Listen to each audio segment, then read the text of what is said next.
think they pronounce this.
Game 4.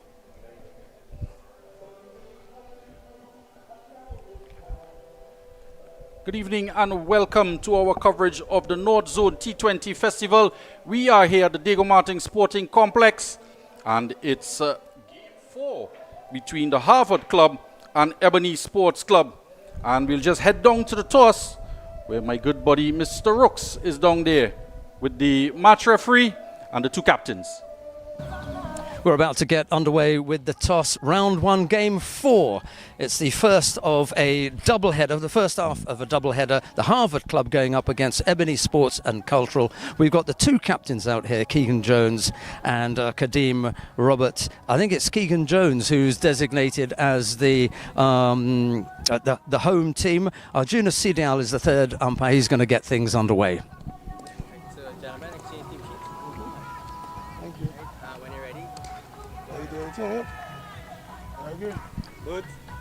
Birds is the call. And numbers. You won the toss? Okay, Harvards have won the toss. What are you going to do? This type of guy has to bowl first. You're going to have a bowl first. You've had a look at the track. You happy with it? It seemed like it flat, but the overcast going to show I'll be bowling first. And you've had a look at the previous games? All the games. So you know that batting second is the trick, yeah? Yeah. That's the winning combination. Okay, good luck with that. Okay, what would you have done? Bowl first. Yeah. I'd have a bowl first. It's a good track. There are plenty of runs in it. Yeah, but you gotta have bowl first and chase after. That was the main thing. You're going to have a chance to bat. What's your batting lineup like? It should be strong enough to beat them. So yeah. Okay. Wish you all the best. Good luck, then. Okay. Well, that's the toss. And up now to our commentary team in the commentary position of Billy Furlong.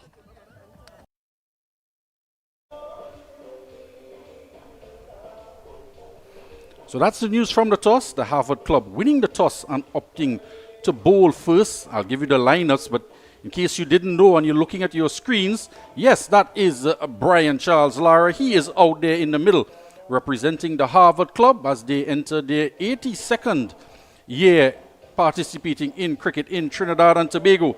And he's decided to grace our presence here at the Diego Martin Sporting Complex. Give you the lineup. Keegan Jones, the captain. Johan Squesi, Andre Yard, Brian Lara, Ravi Kedu, Kevin Charles, Jakeem Lawrence, Israel Bell, Jerome Simpson, Kylon Jacob, Robin Ramdeen, and the substitute for today's game, Stephen Kedu, Amando Phillips, Kylon Dudley, Stefan Pierre, and Jonathan Williams. They miss out on today's game. For the Ebony Sports Club, Akil Bab, Javon Charles, Dwayne Cockburn, Devon David, Isaac Foster, Cleavon Frederick, Jonathan Lacario, Dominic Redhead, Kadeem Roberts, Trey Serrett, Miguel Turner make up the starting 11 for the Ebony Sports Club. Missing out is Kern Buddy and Kefence Russell, as well as Elton Davis and Ewart Nicholson. Alongside me, Billy Furlong, in commentary to bring you live coverage of this game is my good buddy Sheldon Rooks. How are you, Mr. Rooks? Well, I'm a little bit breathless after that run up the stairs from the middle. But yeah, I'm good, and I'm really enjoying the cricket so far. This is the first day that we've had a little bit of a rain delay, but we've had 3 good days of cricket. Looking forward to a fourth. Of course, there's the slight overshadowing in the game of the presence of Brian Lara. Of course, so many people wanting to know what he's doing and see what he's going to do today. And what a treat for anybody playing on the same side or against him. Yet this kind of late stage in the game to say I played against or I played with Brian Lara is something quite special. So he's doing a great thing for the club, which I know a little bit about, of course, Harvard Club, but you know a great deal more, and you know how long an association he's had with the club. Yeah, absolutely. And if you're breathless now, wait till he gets the bat. He'll just take your breath away if he gets to get off and get some of those cover drives and off drives and so on that we've grown accustomed to from the great man. Not to mention, you mentioned to play with him or bowl against him. Imagine feeling at backward point when he's at the crease. Good luck with that one. Or even in the covers. Well, he's... We should also mention that, unfortunately, those who've come to see him bat are going to have to wait because Harvard's won the toss and they decided to bowl. So there's going to be a little bit of time to wait. I did get to see, by the way, at first hand, the bowling attack that Ebony have, because I spent some time in the nets with them. We don't have any film, so if you're waiting at home to see that as a little drop in, that would have been nice. Let's have a look and see what Rooksy's like in the nets. I did have about 40 minutes with a few of their young guns this morning, and I'm still suffering for it. So that'll be interesting to see when they get ball in hand. Well, it's good to see as well that the youngsters are mixed in with the senior players in this North Zone lineups for all of the teams, because they get the opportunity to rub shoulders with some of the players that perform at the highest level in the championship, in the Trinidad and Tobago Cricket Board zonal competition. And of course this tournament, this North Zone T20 festival, it's become certainly an tournament that you can put down on your calendar. And the kind of shot making we've seen in the tournament, as well as some exceptional bowling, it's certainly something to admire from all the teams that have participated so far.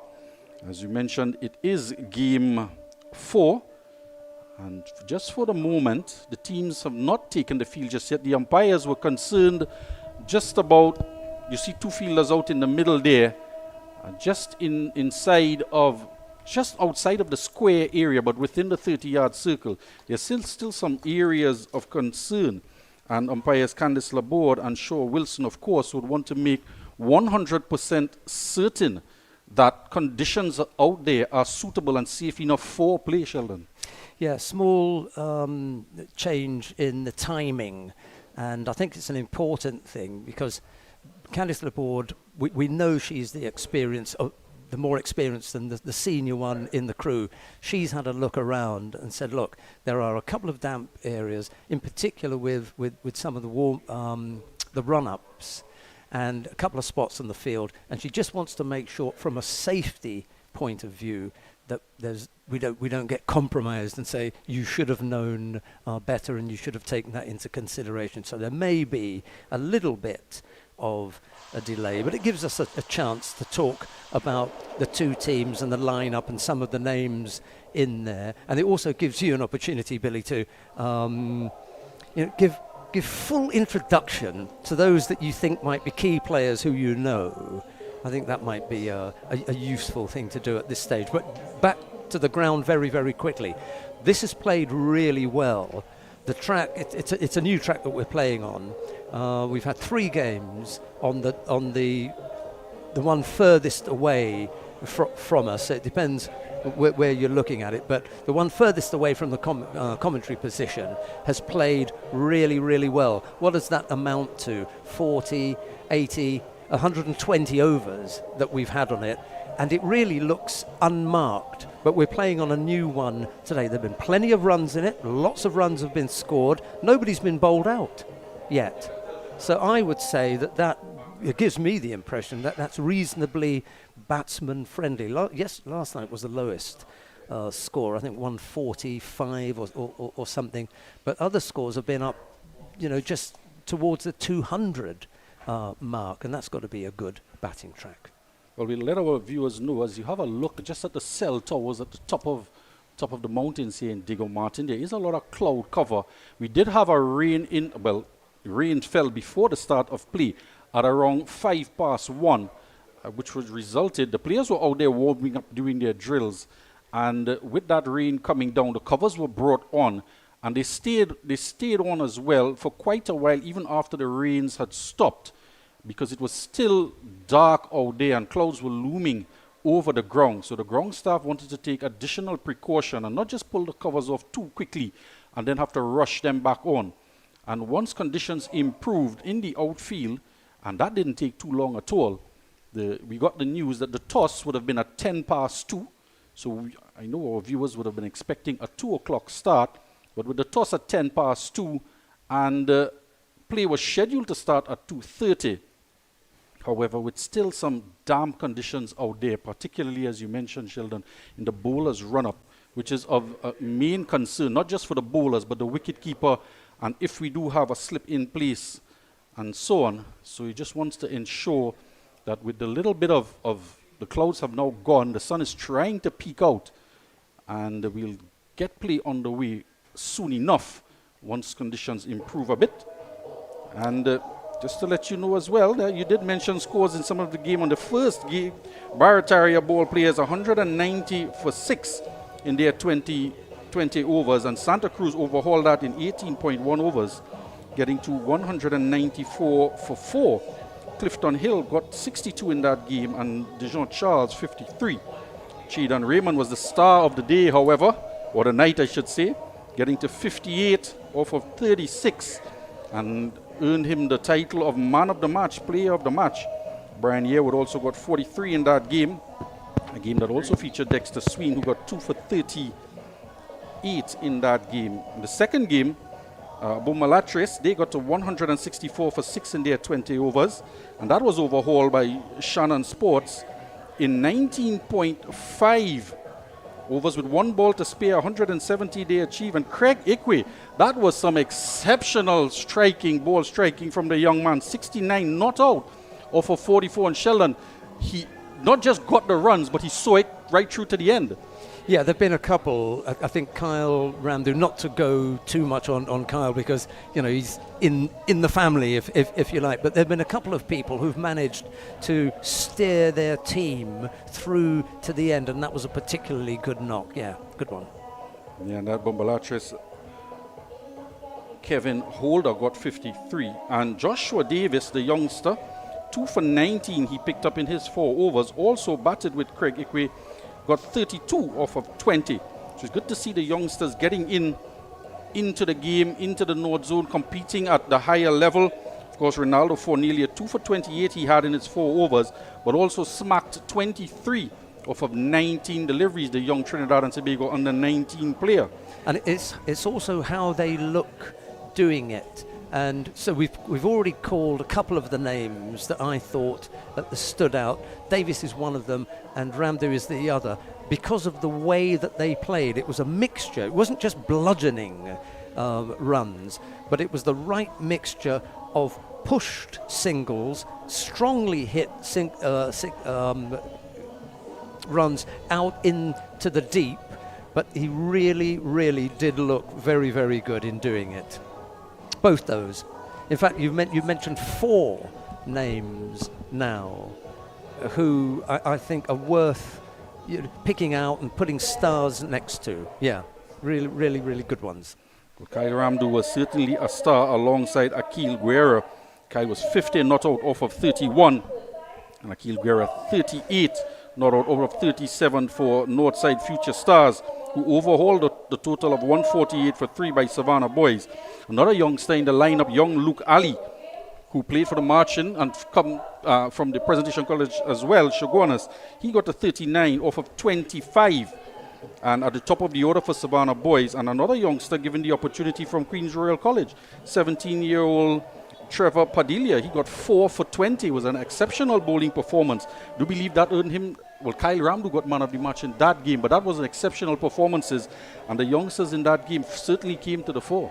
Yeah, Padilla did a really good job until he had a bit of a strain, and there was a little bit of fun because I spoke with the captain of the team, and I asked, what is it? What kind of injury does he have? Is it a muscle strain? And he said it can't be a muscle because he hasn't got any muscles. But Padilla was a particularly attractive looking player. I liked the look of him, and I think we've got an update about the state of the game. We're likely to lose a few overs here, so let's get you informed on that. Billy, do you want to have a look at what they've sure, been handed? Mr. Gregory Wallace just came, the treasurer of the North Zone, just handed us the information with regard to the change in the playing conditions. The match will now be 15 overs. Because of this delayed start, there will be 5 overs of power play, and 3 of those overs, well, it's maximum of 3 overs per bowler in that total of 15 overs. The first innings will get underway at 3 p.m. That will go till 8 minutes past 4 to complete 15 overs. And then the second innings will start at 4:23, and play is scheduled to be completed at 5:31. So that will be the playing conditions, the times for this first game, reminding our viewers as well that there's a second game coming up later on. At 6:30, yeah, so it's a quick turnaround. We'll have the hour in between, but let's hope that there won't be any more delays. That's another one. But yes, I'm looking forward to this. It does look a lot clearer, but if it goes the way that it has over the first 3 days, there was a little bit of the hint of rain on day 1, 2 and 3. Today's the first day that we've actually had some, and it wasn't a great deal. To be honest, it was drizzle, wasn't it? It really was a little light drizzle. It was too much to keep the covers off. The covers had to come on, and once you put the covers on, then that's a performance of at least half an hour. So that's why we've got this delay. Any of the other names that you want to mention of? Did we look at Ebony Sports? Did we had a look at their lineup and picked out? Well, some key names definitely to mention, and we'll make mention of them from the North Zone itself. Let's start there. Okay, Mr. go for Winston Sobers, the chairman of the North Zone, who's really been the mastermind alongside Ingrid Maxwell, the vice chairperson, and they have really orchestrated all of the necessary organization that was required for this tournament to get it off the ground.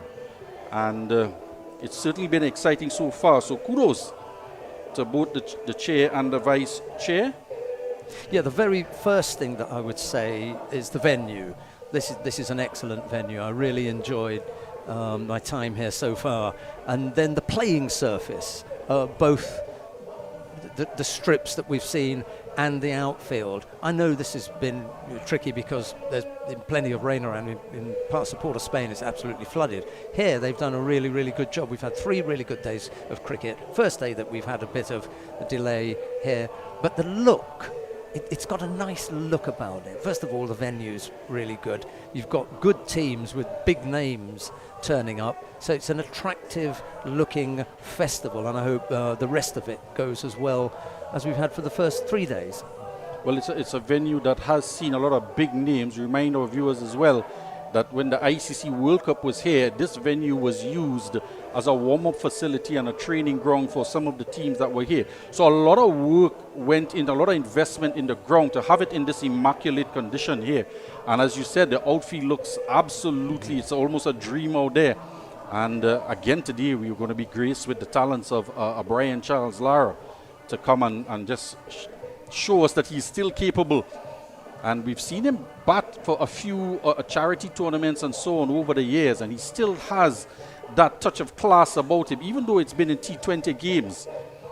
And mentioning he's participating for the Harvard Cricket Club, who has a long, outstanding history of not just cricket, but other sports as well, athletics, football, tennis, basketball, tennis as well. The tennis courts are there in the Harvard Club, and some notable names alongside Brian Lara that come out of the Harvard Club. Shaka Hislop, Dwayne Bravo, just Richard Thompson, Jehu Gordon, some of our Olympic athletes, as well as Stokely Mason and Keno Mason playing football, Keno cricket as well for Trinidad and Tobago. Otis Whitley as a big name that has come out from the Harvard Club, and Zahir Ali as well, who went on to captain Trinidad and Tobago at the youth level and played for Trinidad and Tobago as well. So there's a lot of history. So those names will sound to a good number of people as the names in the history of Harvard Club. I mean, you mentioned Shaka Hislop, so for younger people, that they would view that as history. For us who are a little bit older, and were around even before Shaka came on the scene, he's recent past. But Shaka's father, George Hislop, was involved in another sport, judo, and he was chairman of the Trinidad and Tobago Judo Association back in the early 80s, I suppose, mid 80s. I came down here then with that particular sport, and the coincidence was that when he was in the UK, when he was in London, he taught at the school that I went to, but I didn't know him. It's such a small world, and it was only when I came down here that I got to meet him. Yeah, George Hislop and judo. Well, a reminder, there's also a Kona Hislop that represented St. Mary's College at football, the brother of Shaka Hislop, and they both went on to the United States, where they pursued their tertiary education as well as still continuing to participate in sport. Sporting family. Absolutely. Who else have we got to look at then? Their skipper it's Kadeem Roberts, isn't it? The skipper on for Ebony Sports and Cultural, because we're waxing lyrical about Harvard Club, and people are going to accuse us of being biased. We better get on to the opposition, Ebony Sports. And I had a brief chat with Kadeem. I think he wanted to have a bowl as well, given the history of the 3 days that we've had so far, where the team, batting second, has managed to chase down everything. But, sometimes it doesn't work out that way, and you've got to do your best with whomsoever it is that you've got in hand. We're about 5 minutes away from getting underway. We've got a sprinkling of a crowd beginning to make an appearance, and as I say that, the umpires are making an appearance. Well, the delay has allowed some of the fans around in the area, with mention of Brian Charles Lara participating in this game. So we look at it as the glass half full, because it allows some fans listening to us to make their way, get themselves organized, and get down here to the Diego Martin Sporting Complex to have a look at this North Zone battle between the Harvard Club and the Ebony Sports Club. So wherever you are in your environs, from Patna, from Blue Basin, from Rich Plain, La Puerta, all of the areas around Diego Martin, you can make your way down to this facility here. We are about to get underway just in about 2 or 3 minutes time. And to remind you of the playing conditions, the first innings will go from 3 o'clock to 8 minutes past 4. There will be 15 overs, 3 overs per bowler and 5 overs of power play. And a couple notable names we were talking about in Ebony Sports Club. There's one of Ewart Nicholson. He is such an explosive opening batsman, but he's been left out of the lineup. It's interesting, not sure if there's any injuries or anything that would have caused him to be left out of the lineup. And there's another name there, Dwayne Cockburn. So he has been very, very instrumental in this Ebony Sports Club team. I actually played with him and against him a couple games over the course of the years. So he's a good character, one to look out for as well. So as the music dies down, the players are now making their way just onto the field, the Harvard Club. And I think play is imminent. Yeah, we've got the 2 umpires in the middle, Candice Laborde and Sean Wilson. It's the Harvard Club who decided to have a bowl. They're already out and making their way to the middle. We've got the opening bats at some stage will make an appearance for Ebony Sports, and then once we've got those names, we'll give them to you at home. Yeah, game 4 in round 1 of this year's North Zone T20 festival about to get underway. It's a close and very warm afternoon. Very, very little breeze. At both ends we've got advertising banners that are just hanging limp. And you can look at the surrounding trees. There's plenty of foliage around for you to gauge just how much breeze there is, and nothing is moving. It's very, very still. And we've got the first 2 batsmen making their way out. I think that looks like Miguel Turner and Cleavon Frederick. Both batsmen making their way out to the middle, and the 2 umpires are out there. The wicketkeeper is at the southern end of the ground, which means we should be opening the bowling from the northern side. Yes, who was it? It was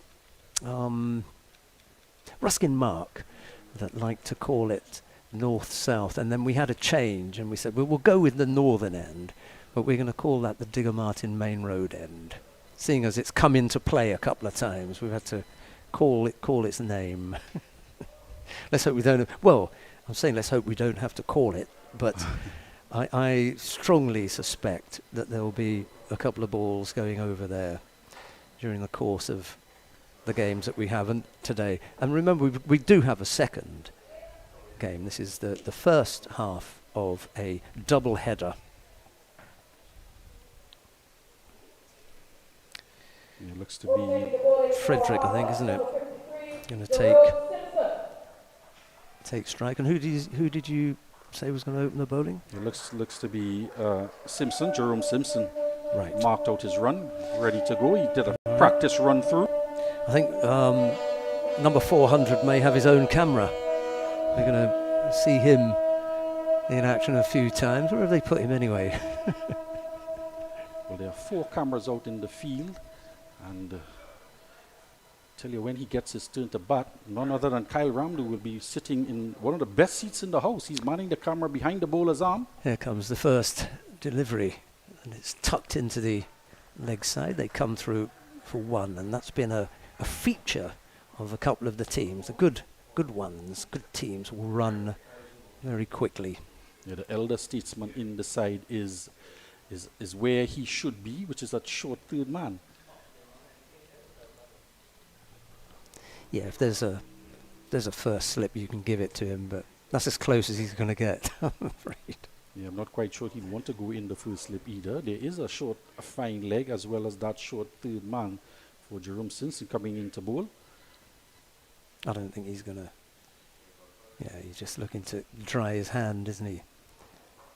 That will be something that they'll have to look at, how to keep your hands dry when you're bowling, and then that catching thing as well, that's also a problem. Anyway, into the next delivery. That's going down the leg side. I think she's going to signal wide for that one, unfortunately. Yeah, just left-hand, right-hand combination of the two batsmen out there in the middle, Turner and Frederick, is going to give Simpson a little bit of a problem early on. He had to switch from right arm round the wicket back to over the wicket, so you would expect that the bowler might just take a minute just to get his line and lengths right.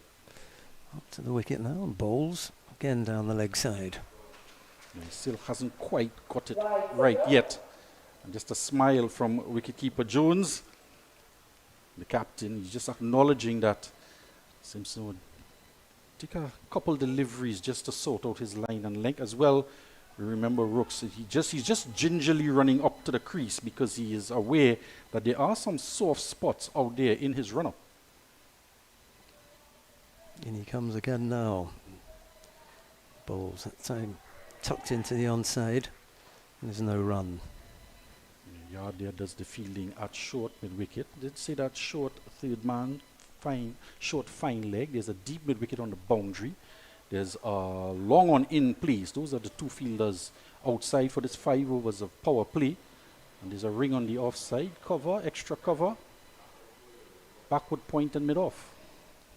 Simpson bowls again.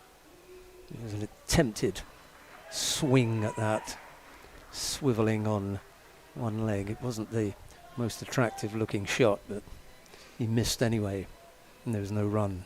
Here Ramdeen, appreciative of that short fine leg, just runs over to his captain Jones and just adjusts his hat on his head as it was a good tumbling stop down the leg side. And surely with the fine leg in the ring and the short third man, you don't want to be bowling too many deliveries down the leg side. Nice swing, thought about a run, didn't get the kind of connection that he wanted, and it trickled to the fielder at mid-wicket. There's no run. Mr. Andrew Yard there, feeling just acquired his level 1 CWI coaching certificate, which he wants to put to good use at the Harvard Cricket Club. Another swing, and this time a miss, aiming for somewhere out in the deep on the offside.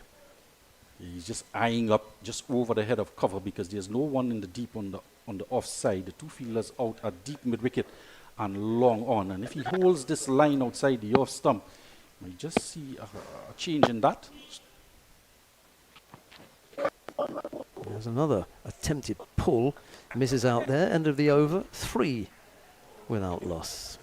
Yeah, the first over has been a mixed bag from Jerome Simpson. Just 2 wide deliveries, but there have been a number of deliveries that were angled down the leg side to the right-hander. Of course, Frederick started the left-hander, so he just can't seem quite to control his line to the right-hander to make the adjustment. A couple of them came off of the body, off of the gloves as well, and was fortunate not to concede a boundary down the leg side. Discussion now about who's going to take the second over. He actually got out of that without too many problems. There's 4 actually. I said it was 3, but it's 4 off the over. There are a couple of wides, or 3 wides, and just the one single. No, it couldn't have been because you've got 1 for Clevedon Frederick and 1 for Miguel Turner. I thought there were 3 wides. Yeah, I did as well. Just wait for the scorecard just to update. In terms of the extras, it seems as though we're going to be starting with the spin of Ramdeen. He's a big name, Robin Ramdeen, in that Hillview club. Helps a lot with the organization of the tournaments and across the board in whatever capacity. Ramdeen bowls, right arm round the wicket. And they rush through for a single tucked off the pads. Your bell just couldn't get down in time to pick up with the hand. He was charging in. Ramdeen, the bowler, was quickly across as well. So you have to say it was an excellently judged single by the opening pair to turn the strike over. They picked it in the equidistance from the bowler and Bell as well at short mid-wicket to squeeze a single out.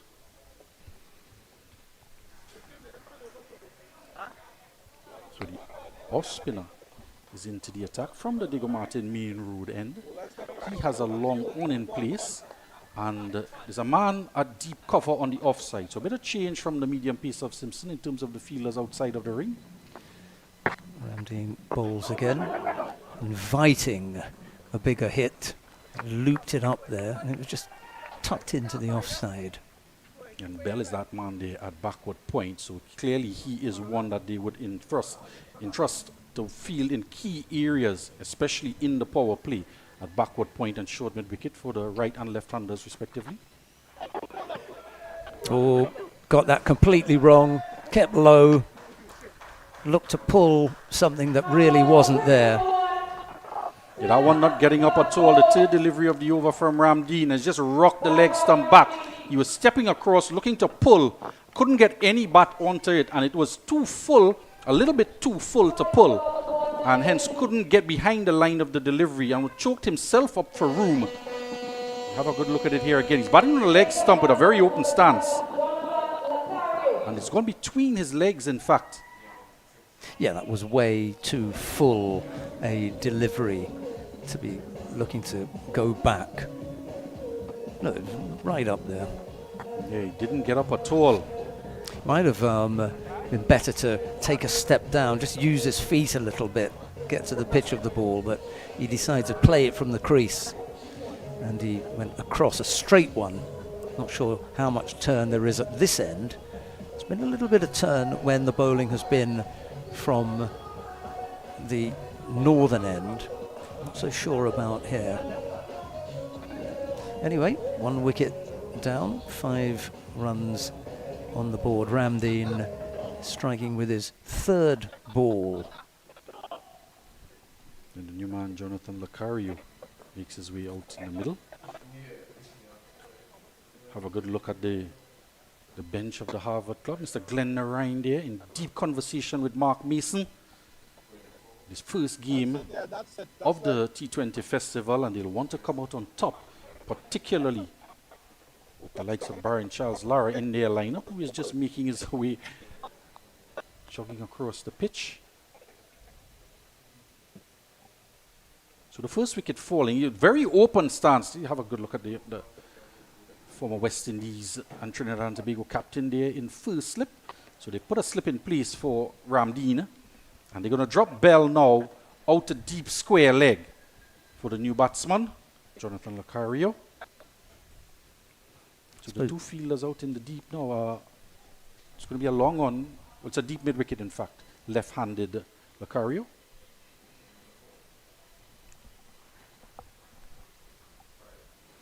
There's the next delivery. That's short and pulled. It's going to go over the head of the man there and goes for 4.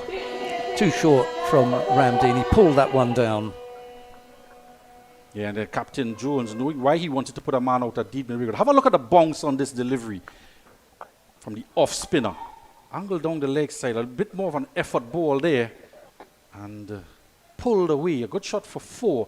But the bounce on offer for Ramdeen was a faster delivery.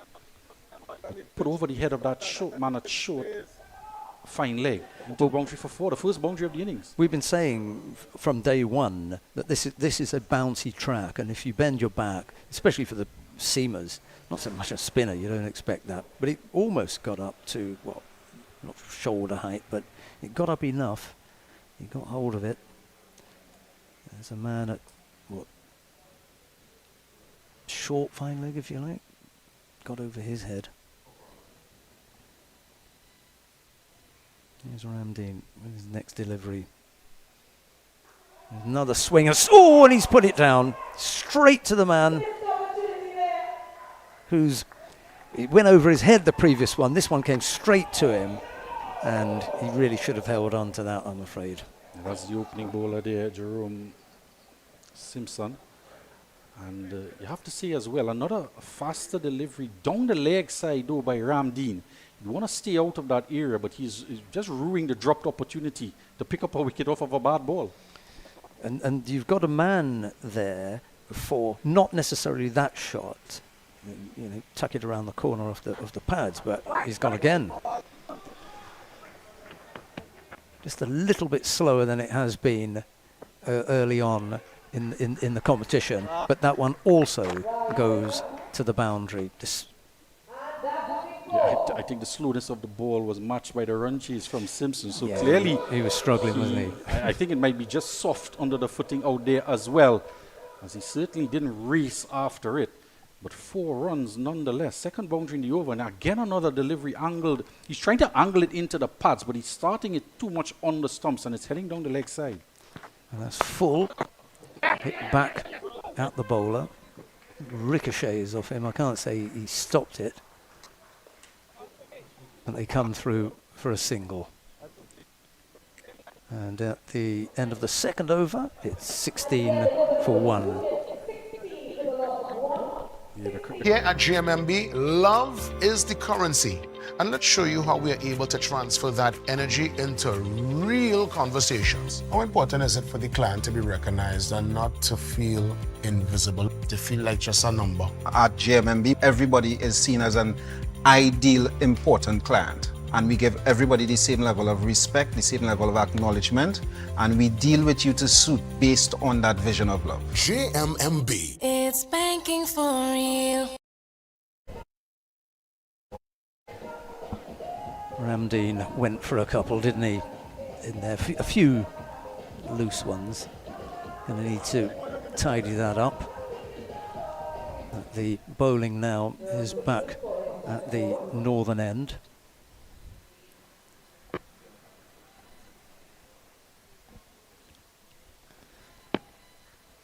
Here's the first delivery of the third over. There's a big shout there. The board has a long look and says no. A confident appeal there. We'll have to get another look at this. And he's just asking the umpire, what was wrong with that? Well, we'll tell him as soon as we get the replay. Might just have been pitching outside the leg stump. Yeah, it could be. I remember being at the non-strikers end when I heard a bowler shout, what was wrong with that? And the umpire said it wasn't out. And that's the long and short of it. Of course, any angle that anyone is looking at it from will be a skewed angle. And the umpire is always in the best position, standing directly behind the stumps. Did he call a dead ball there? I think he did, actually. There's nothing gone up on the scores. It's a nice looking shape to the shot, but he doesn't make contact. He doesn't get across to it. That typical delivery of angling across the left-hander from the right-hander, operating right arm over the wicket. Just a natural angle of the ball. And again, we see he's bowling to Frederick there and that line. And luckily now he has 2 left-handers at the crease, because when it was Turner out there, the right-hander, he could not make the adjustment. There's the next delivery from Simpson. That's pulled, but not in the direction that he wanted. He wanted that to go squarer. It went to the man at short extra cover. Yeah, he just smacked it there. Looks like Kevin Charles there. And that's the type of delivery he wants to capitalize on and put those away. Here's a man who's played a few pull shots in his day. Simpson again bowls. He tucks that off his legs, and that's racing down there. I'm not sure if it's got the legs. They're going to haul it back in. They come back for a second. Nice little tuck off the pads. Yeah, you just saw an aggressive shot. He played that pull shot and couldn't get any run. So it just goes to show you play each ball on its merit. And there he was just working it, tucking it around the corner and getting a couple. So if the boundaries aren't coming, you still have to manipulate the field and get that rotation of strike. 18 for 1. We've got 2 balls left in the over. Frederick is on 5, as is Lucario. Is the next ball from Simpson. That's hit down to the man at third man. They come through for 1. Sorry, fine leg. Short fine leg. They come through for 1 run. Yeah, that could have been a bit risky. Just played straight to the man. Had some pace on it to Jakeem. Fumbled it. And had a clean pickup there. Could have been in a bit of trouble there, Jonathan. 19 for 1. Slight change in the field for Lucario. right about the run-up. Simpson kind of ambles in, really gets to the crease now. That's played into the offside, through, runs in off the deep cover boundary. But they take one, and there's an acrobatic leap from the wicketkeeper to catch a throw that was a little bit wayward, to be honest. And at the end of the over, it's 20 for 1. Israel Bell out there in the deep, and definitely seems to be one of the more active fielders in this Harvard club lineup. Jay charges in and rifles the throw to the captain with the gloves on, and it took some effort to overhaul it. So all in all, with the delayed start that we have, they've lost a wicket here, the Ebony Sports and Cultural Club. That man Miguel Turner went for 1 and haven't quite been able to get the start that they would have wanted, although they were put into bat. So the Harvard club, one might just want to tip their hat to them in the early stages of the game.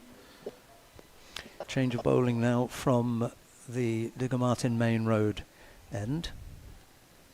You'll see a little bit of seam now from Israel Bell coming. He seems to be a jack of all trades in this lineup. We'll see when he comes to bat, but he has the ball in hand now and getting a practice run up into pass umpire Wilson. He does have a first slip in that of Brian Charles Lara. He's a third man. And one is going to have to come in. There were 3 fielders outside of the ring. It's still in the power play. We're going to have 5 overs of power play. And with this curtail game of just 15 overs, not the full 20 overs. So in fact, they've changed their minds. They're going to keep the third man in place, as well as, I want to say he's in a long leg position, not really a fine leg. And the long off has to come inside of the ring. Which he does now. And Bell is ready to bowl his first delivery, which he does now. There's an attempted pull that's going to be wide down the leg side, a little bit wayward. You got a little bit of movement there as well. I expected to see some movement out there with the kind of conditions that we've had after lunch, because the covers were on the field, but were on the pitch for a prolonged period with the rain interruption, or the rain before the start of the day's play. And with a brand new white ball in your hand, you expect to see some sort of movement in the air, off the wicket as well. Bell to Lucario. This time he tries to work it into the leg side. It just gets up on him a little bit higher than he thought. Took it on the thigh pad, I think. Didn't really make any contact with it, and there's no run. 21 for 1. He definitely has the pace as well of an opening bowler. Just a little bit of a fast medium, I would call him, particularly with the new ball in his hand. And he seems to be getting a little bit of movement in toward the left-hander Lucario, who's faced 4 balls for his 6. And plays that defensively back to the bowler. He goes off to his left, actually. Takes it off maybe a 3rd strip, but there's no run. Well fielded.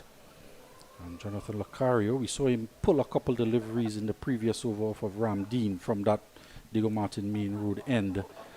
But he's been more circumspect, trying to get onto the front foot, but showing a full face of the bat, trying to play in the V's to the balls that are pitched up to him. Here comes Bell again, right arm round. That's down the leg side, and that'll be wide. I'm afraid it goes down to the man in the deep, who picks up, but they came through for 1 and wide. Simpson there as well. We did mention that he was at a long leg position, but with this inward movement, and if he continues to start it on that line, you just might want to bring him to more fine leg position, because it is going to go rather fine with the new ball. And Simpson, who doesn't seem to be the quickest in the outfield in the early days, we'll have to say that, he might just be soft in the areas that he has been asked to field. So we'll monitor it.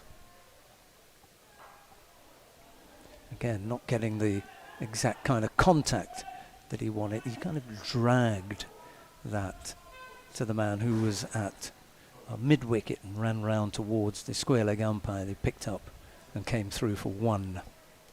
Yeah, good bit of fielding there from Ramdeen, who was given the first over from that Diego Martin Main Road. And 20 deliveries down the leg side. He was hit for a boundary and went for a couple wides as well, and a very expensive first over from him. I think he went for around 12.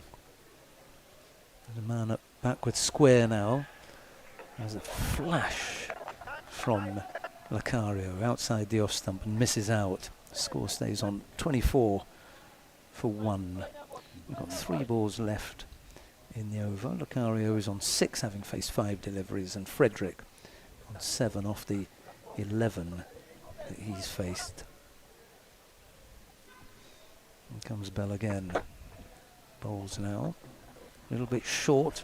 And again, there was that bounce there that you were talking about, Billy. It got up and there was a chance there to cut that. Missed out. Just paying attention to the wicketkeeper as well with this delivery that goes past the flashing blade of Lucario. He's just breathing very heavily. And the last delivery as well of this one, some deep breaths he's been taking. Oh, outside the off stump again. A little bit of movement in from that one. Yeah, he's certainly being made to work there, Shell. It's another dot, 24 for 1. And after 4.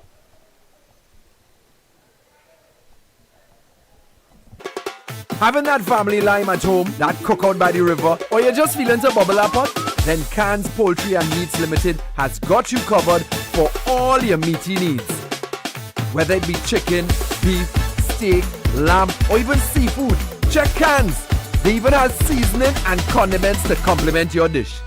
So if you're looking for top quality meats at prices that wouldn't bust your pocket, then come on in to Cans today at any of their convenient locations.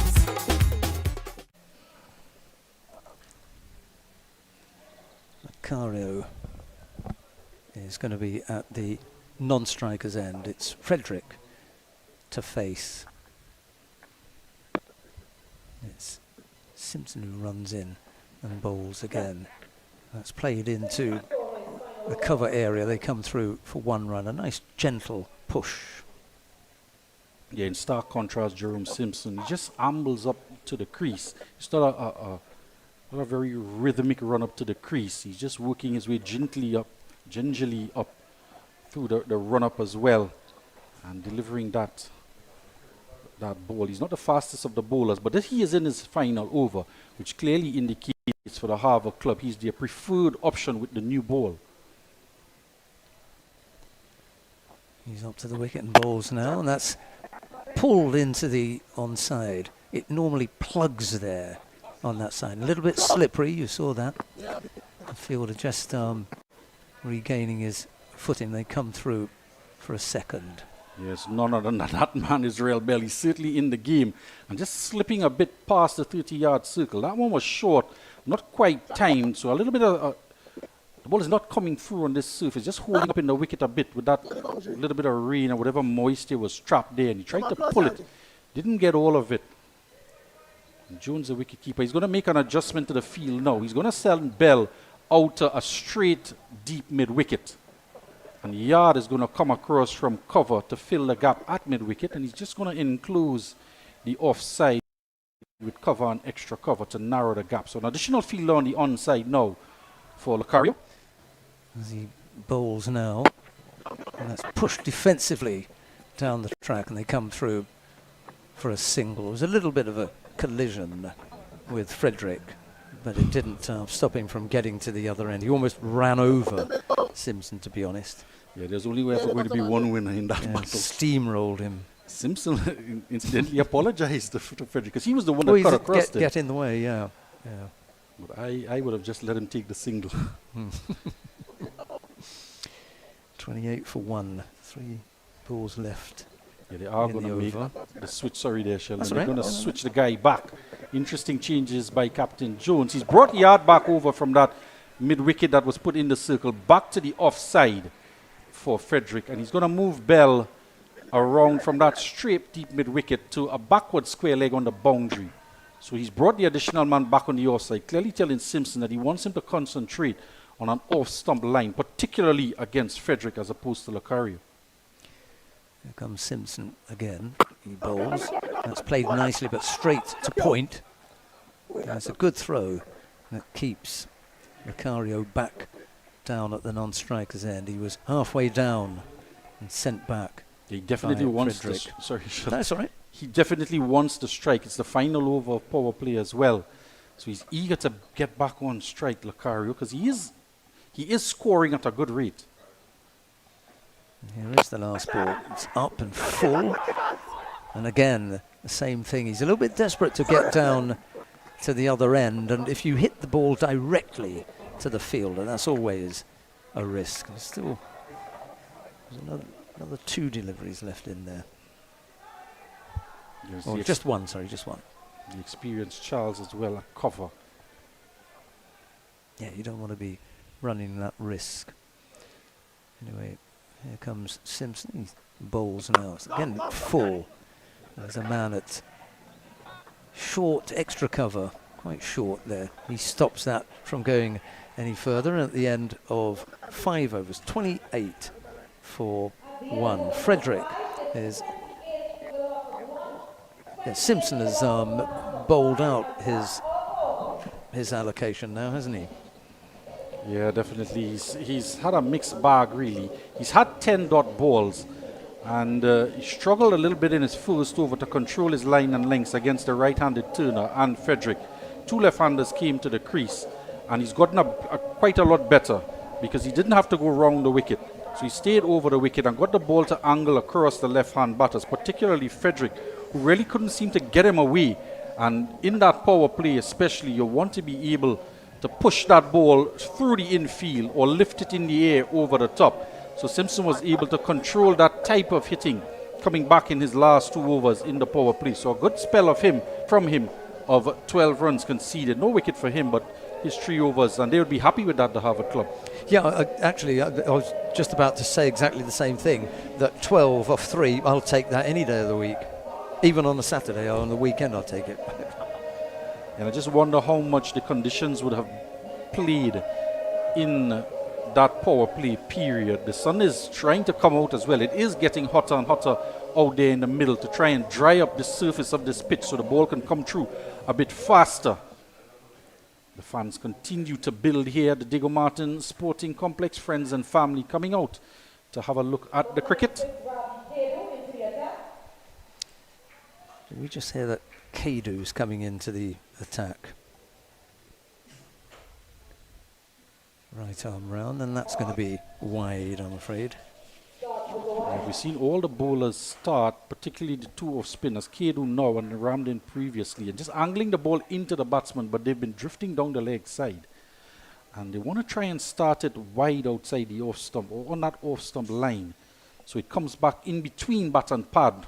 That's where he wants to be bowling to Lucario. Bowls it now, and he gives it plenty of air.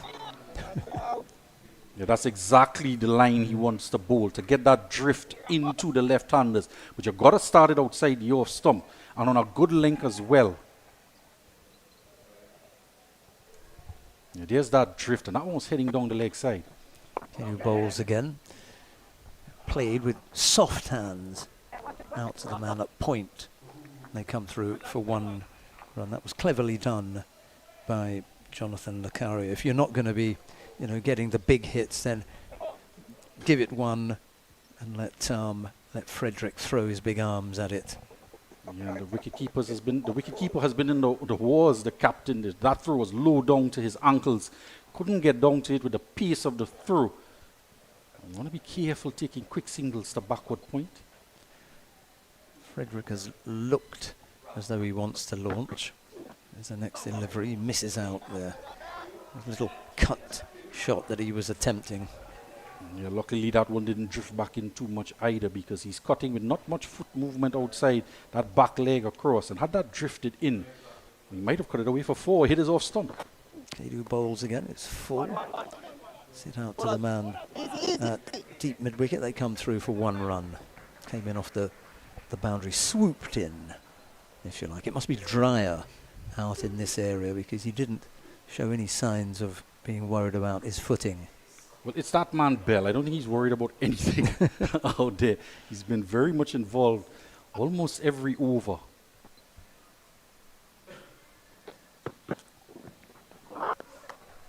Yeah, that's going to be wide, I'm afraid. Just push it down. Yeah, the leg side. Sheldon, every time they've tried to dart it in with a faster delivery, they've pushed it down the leg side.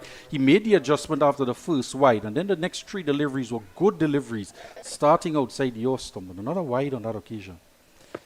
Yeah, give it a bit of air. That's it. Float it up now. He could have been a little bit quicker, but I don't think that was out either.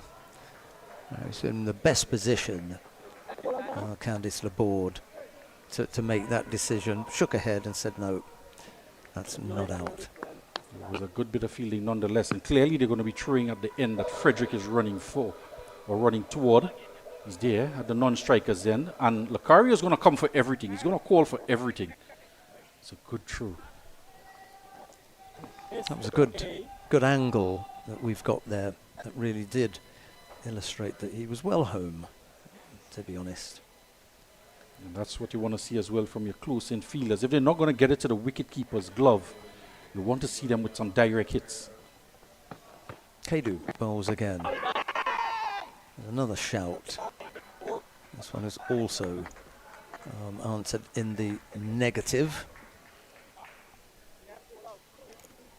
That is the end of the over. Barring the 2 wides in the over, it's not a bad over from Ravi Kaidu. Stephen Kaidu, the guest player, was also left out of the lineup, so Ravi is the man with the ball in that over. Truth be told, here at GMMB, love is the currency.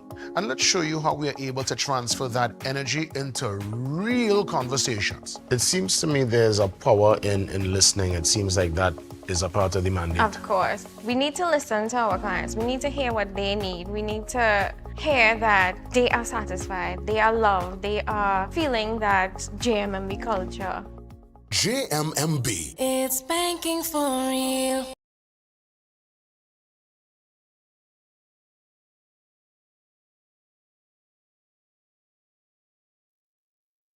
The tall Raz figure of Andre Yard, preparing to bowl from the northern end, just marking his run up now.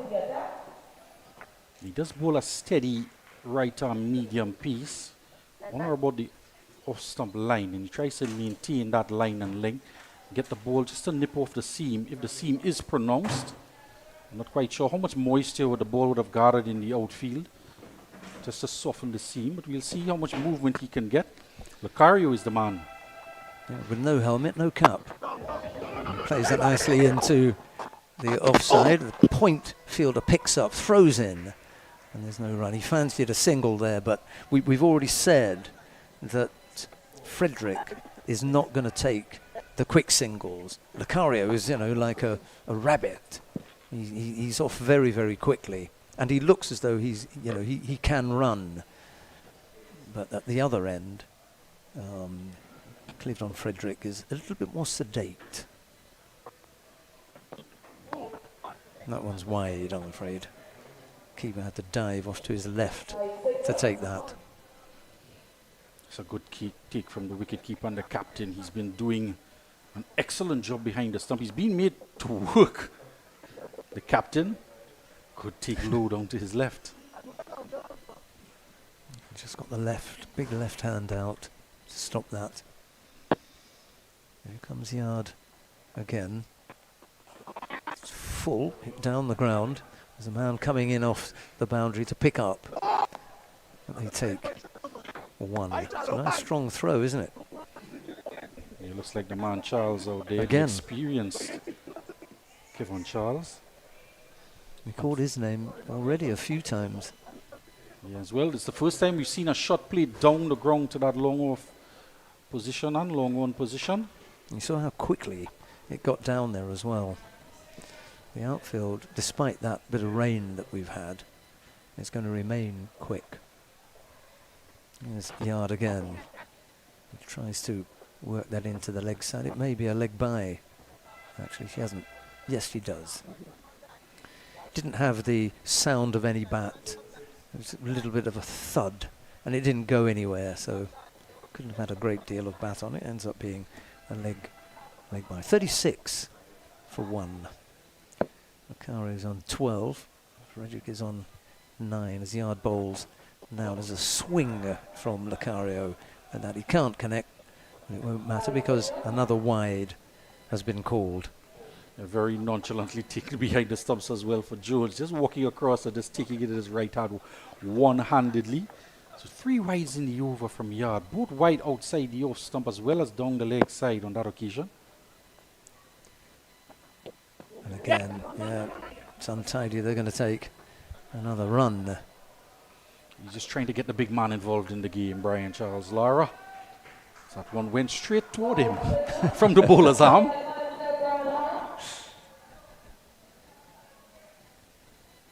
You see the bowler Yard, he's just rubbing his hand in the turf and where his landing foot just strikes, or where it lands on the popping crease to get some dirt. It might indicate that the ball is a little bit damp. It's a nice swing, not quite where he intended. He just take the one. There's a man run in from the deep backward square boundary. He's going to disappear out there now. There's that man Bell again. He's either side of the wicket, isn't he?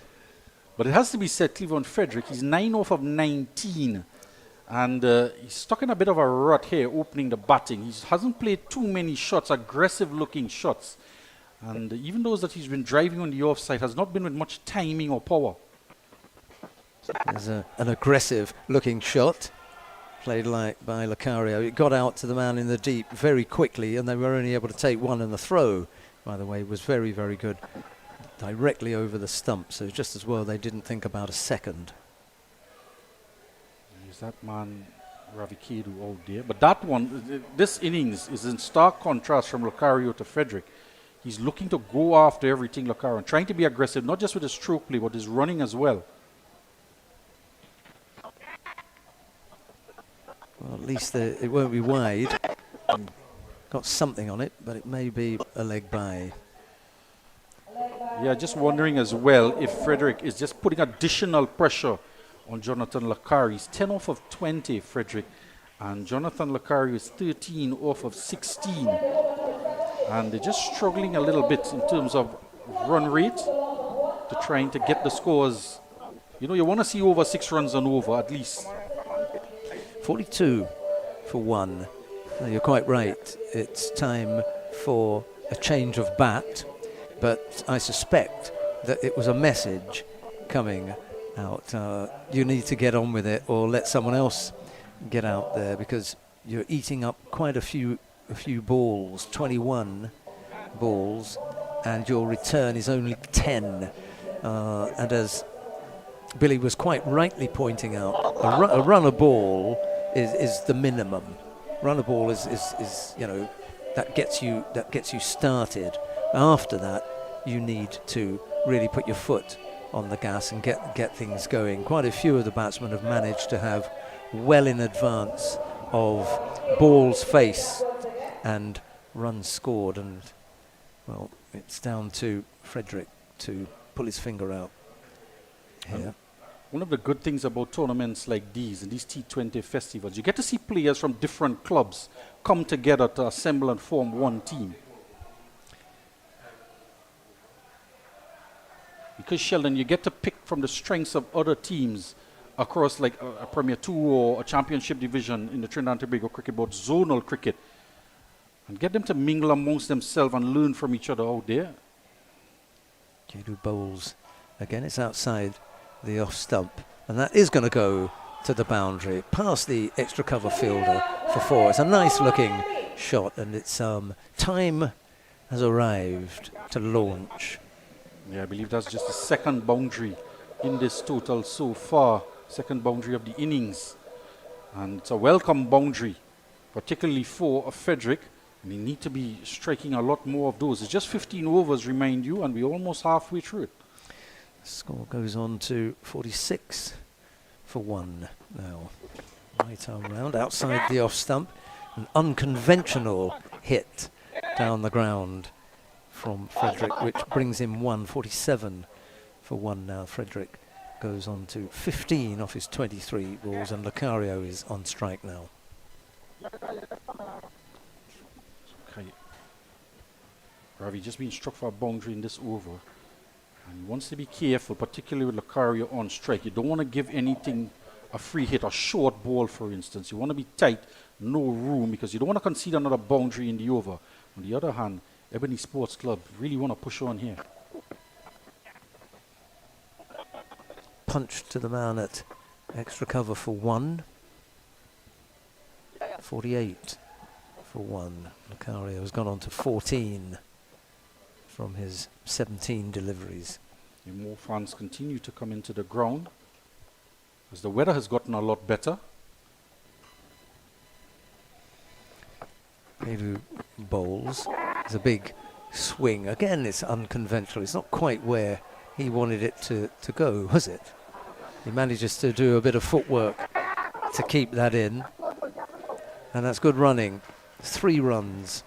And I put that down to Lucario because by the time that the 3rd run was being completed, Frederick was still he was still getting up to the other end. Well, the 56-year-old man there chases it down, pulls it up with the boot. I'm quite sure Dwight York would be proud of that pullback. And you want to be careful stepping down in that area there. 2 areas where it's a bit spongy and wet. Kedu bowls again. He's going to chase the Lara again. Keeping him busy. Yeah, he's out there at left back, Brian Lara. And Lucario just making him work a bit in the outfield. And at the end of the over, it is 50 for 1. The 50 is up. 14 to Lucario and 18 to Frederick. 14 of 17 deliveries for Lucario. Frederick is on 18, face 26. We're going to take a short break. This one? No. Hey, look, KFC has an incredible promo. Having that family lime at home, that cookout by the river, or you're just feeling to bubble up pot? Then Cans Poultry and Meats Limited has got you covered for all your meaty needs. Whether it be chicken, beef, steak, lamb, or even seafood, check Cans. They even have seasoning and condiments to complement your dish. So if you're looking for top quality meats at prices that wouldn't bust your pocket, then come on in to Cans today at any of their convenient locations.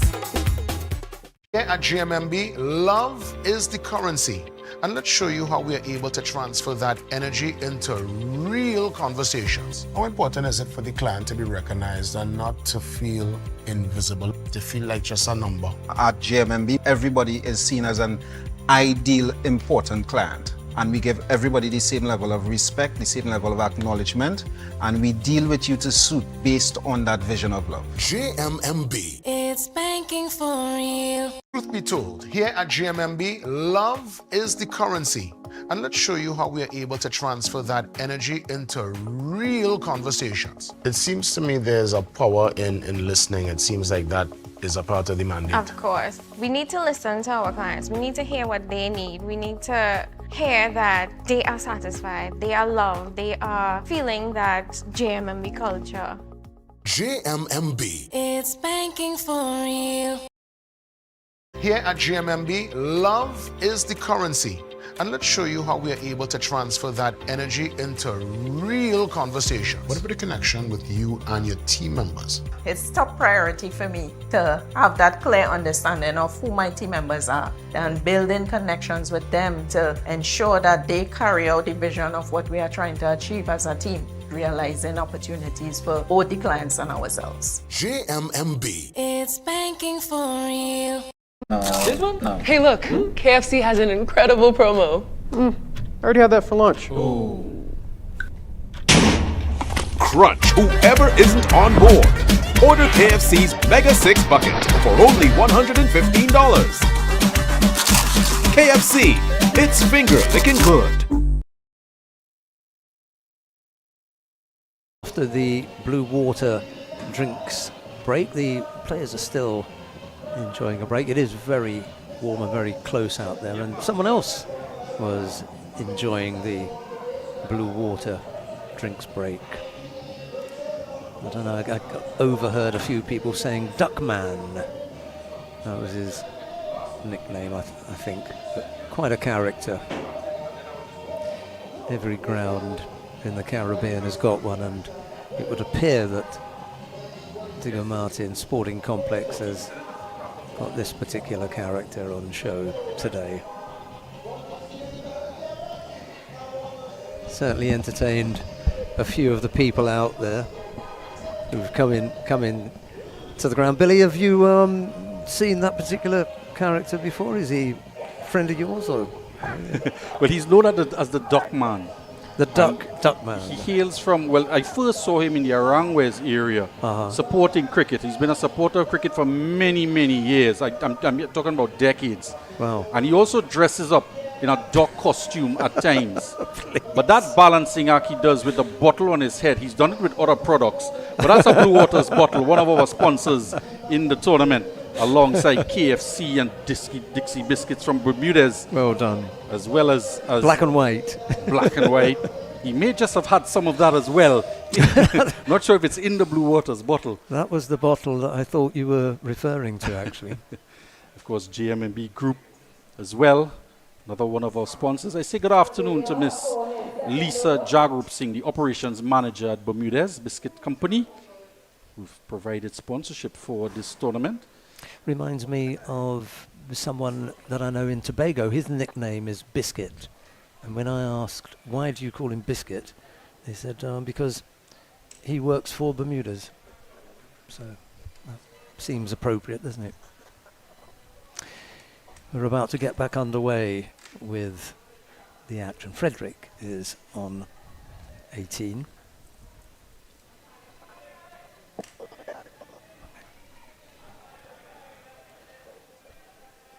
But it's Lucario who's going to be on strike. Of course, North Zone T20 Festival, of a lot of the coaches from all the teams and the supporters and fans just assembling here at the venue here, Diego Martin Sporting Complex, to witness this battle between Harvard and Ebony. There's the next delivery, a nice looking shot, goes straight to the man at point. There's a little bit of a fumble, but they managed to come through for one, and this time it was Frederick who rushed down there. So maybe during the drinks break, the energy was conveyed to him, and they said, you need to get on with it, pal. Yeah, you might just see a transformation of the type of innings he initially started off with in the power play. So the second half of the innings now, as we're in the 9th over. There's Yard again. He bowls, nice swing of the bat. There's a man out in the deep who picks up now. He fumbles a little bit. Lucario thinks about coming back for a second. It wasn't there. And of course, Frederick was smart enough to say, no thank you. 18 off 25. Now 16 off 26 for Frederick. But it's Lucario who's on strike. 54 for one as Yard turns and runs into bowl. Oh, he's bowled him. Yeah, this is the type of the delivery that Andre Yard can produce as a medium pacer. He can get that full Yorker in, and it's gone under the bat of Lucario. He's gone for 16, and a good breakthrough here for the Harvard club. Well, it was coming, wasn't it? The pressure was building up. They weren't getting the kind of runs on the board that they really needed. Have a look at this delivery here. It's just a perfect Yorker. It's angling into the left-hander, and it started outside the line of the Austin, but he was looking to make room. When he realized that it was tailing back to him, he tried to make the adjustment, but he was left in no man's land, and a peach of a delivery there from Yard to bring about the second wicket with the score on 54. Yes, Lucario was one of the Ebony players that I faced in the nets this morning. We might see him with the ball a little bit later, but his innings is over for today anyway. What did he go for in the end? There's a 49-run partnership between Lucario and Frederick. It's just the number of balls that they took, isn't it? I mean, 49 would be nice if you could have done it in 30 or even 25 balls. 54 for 2 now. Yard has got himself onto the wicket-taking board as we watch Dwayne.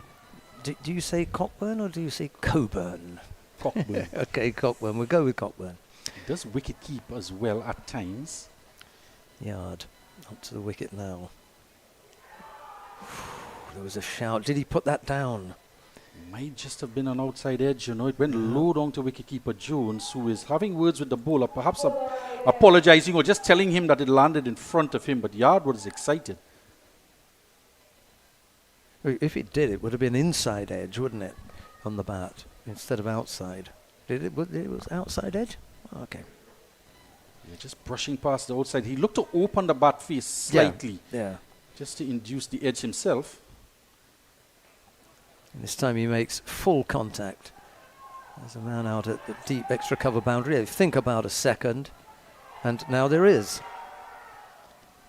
Yeah, Cockburn is going to learn very quickly that Frederick is not going to be on too many. I'm not coming. Yeah. Risky singles or twos. I think because he had to run, the fielder had to run round to his right.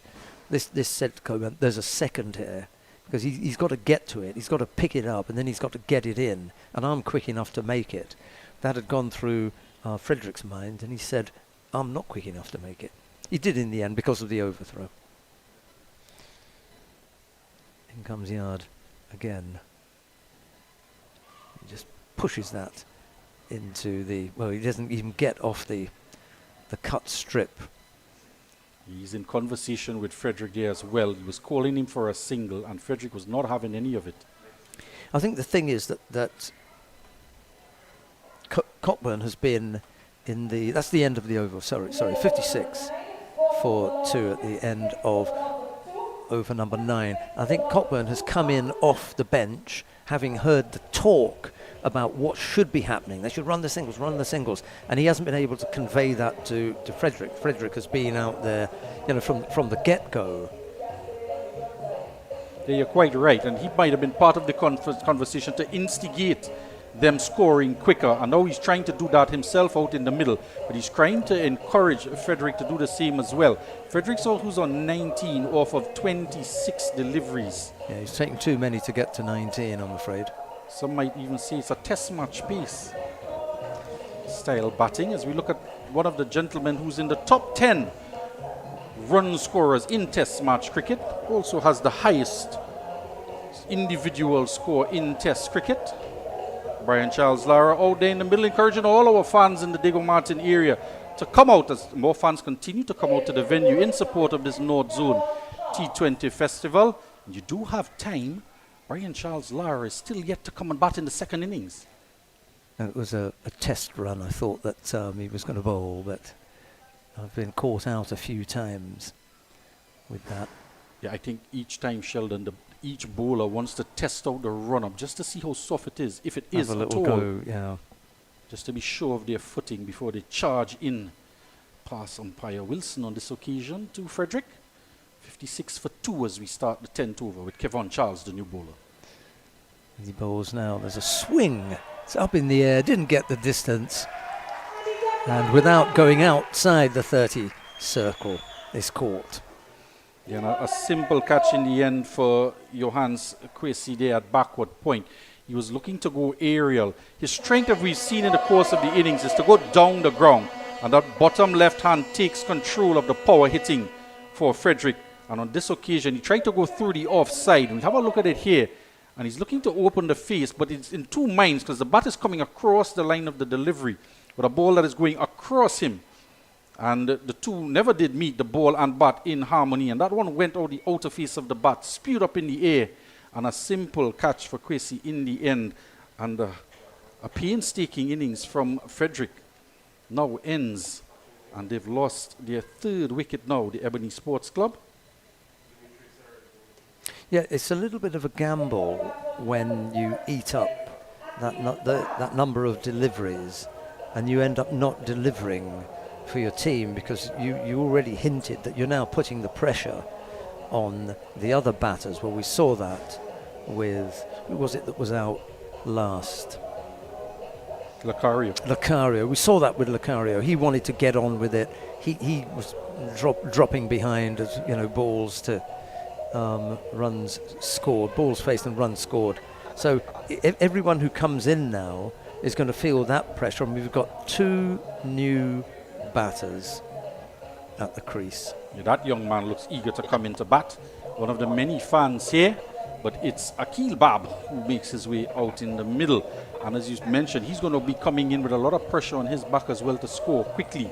The projected total of 92 in 15 overs is just around 6 runs on over, just above 6 runs on over. And you really want to be giving them something in the region of over 8 runs on over to chase. Yeah. Even more as well. But it doesn't seem... Well, we are yet to see. Akil Bab might just be the man.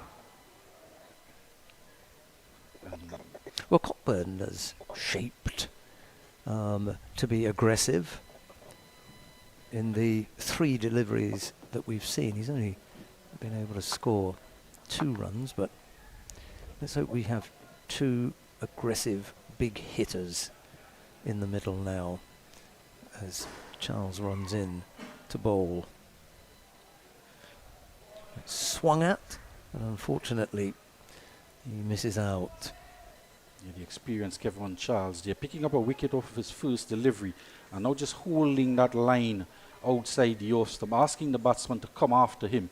There is a third man, and not just anyone at third man. Brian Charles Lara is down there at third man for the right-hander. Another swing and a miss outside the off stump. Keeper takes it cleanly this time, and he's fumbled a couple at this time.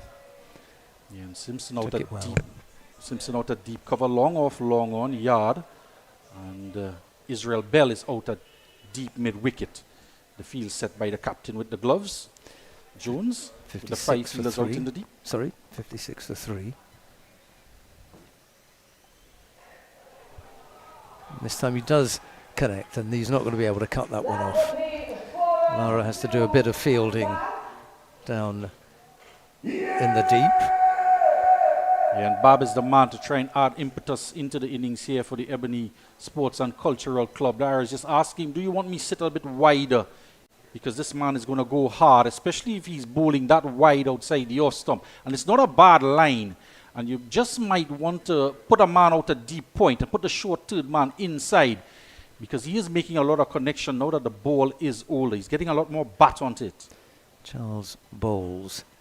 And it's gone exactly to where you were talking about. There was a shy at the stumps there. It's past it. They could have taken the run, but they were recovering from the nearly run out. And they decided against it. Well, I think the throw from Kwesi went to the wrong end, because it should have gone to the keeper, who was further down the track. Bob, Dan Cockburn, have a look at it here. And so many times we see batsmen hit the ball and just take off.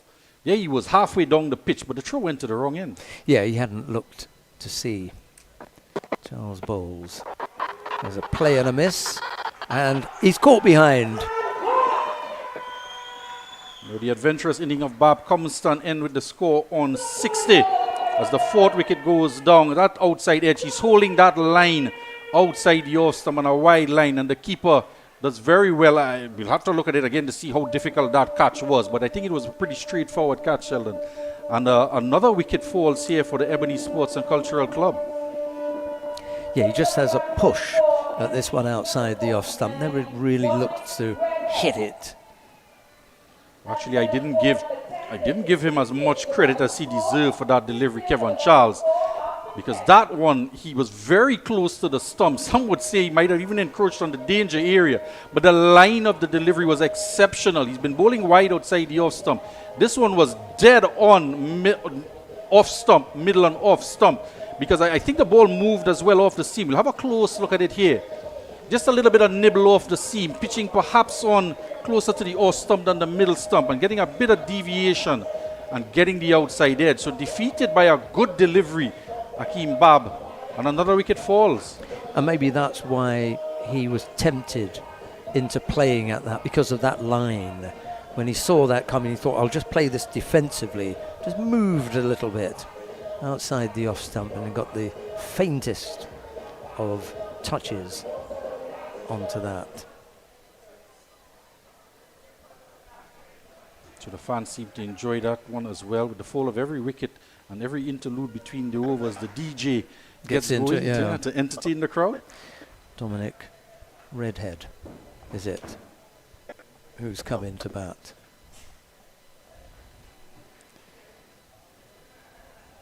Yard running up and bowling now. The defensive push back to the bowler, and there's no run.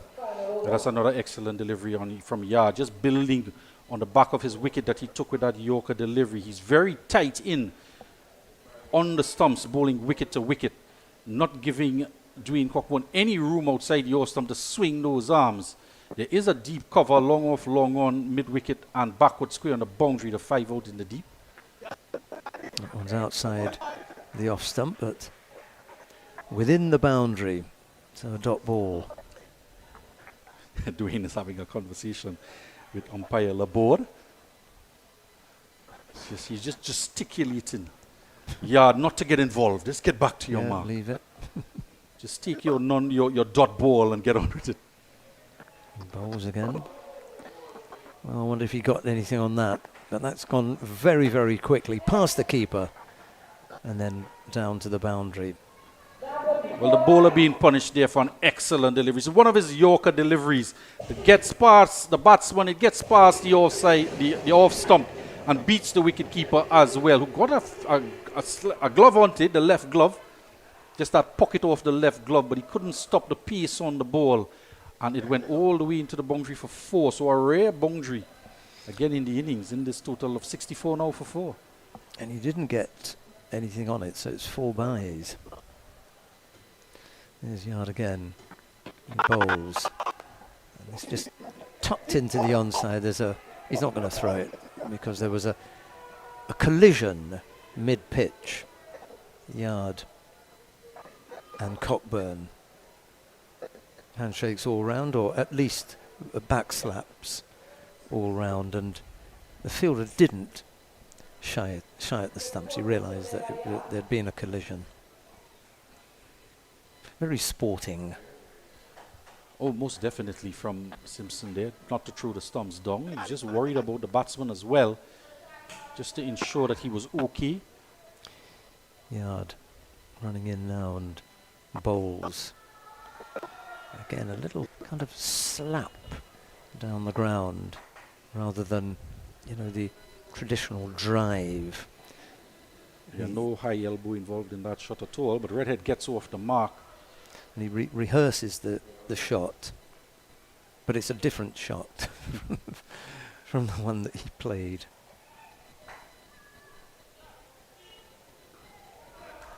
And this time, that is hit hard and out to the cover boundary for 4. Well, he took a step down the wicket and smoked it over cover, and it went very close to the boundary edge. Just stepped down the track, got a lot of it, and it was signaled 4.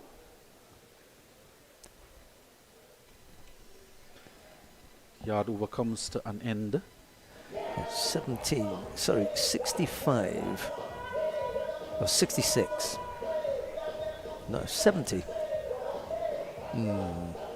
Yes, I can see why Ruskin was struggling. They are timed at the... Yeah, okay. Just blame it on the app. It takes a couple of minutes or a couple of seconds just to update itself. 70 for 4 is the score after 11 overs. And the partnership building there. Let's get an idea of the leading run scorers. Ikwe Craig and Chedan Raymond. Thought we might see Kyle Ramdu up there. Here's the start of the next over. Nice defensive push that allowed them to come through for 1, and they're going to come back for an overthrow as well.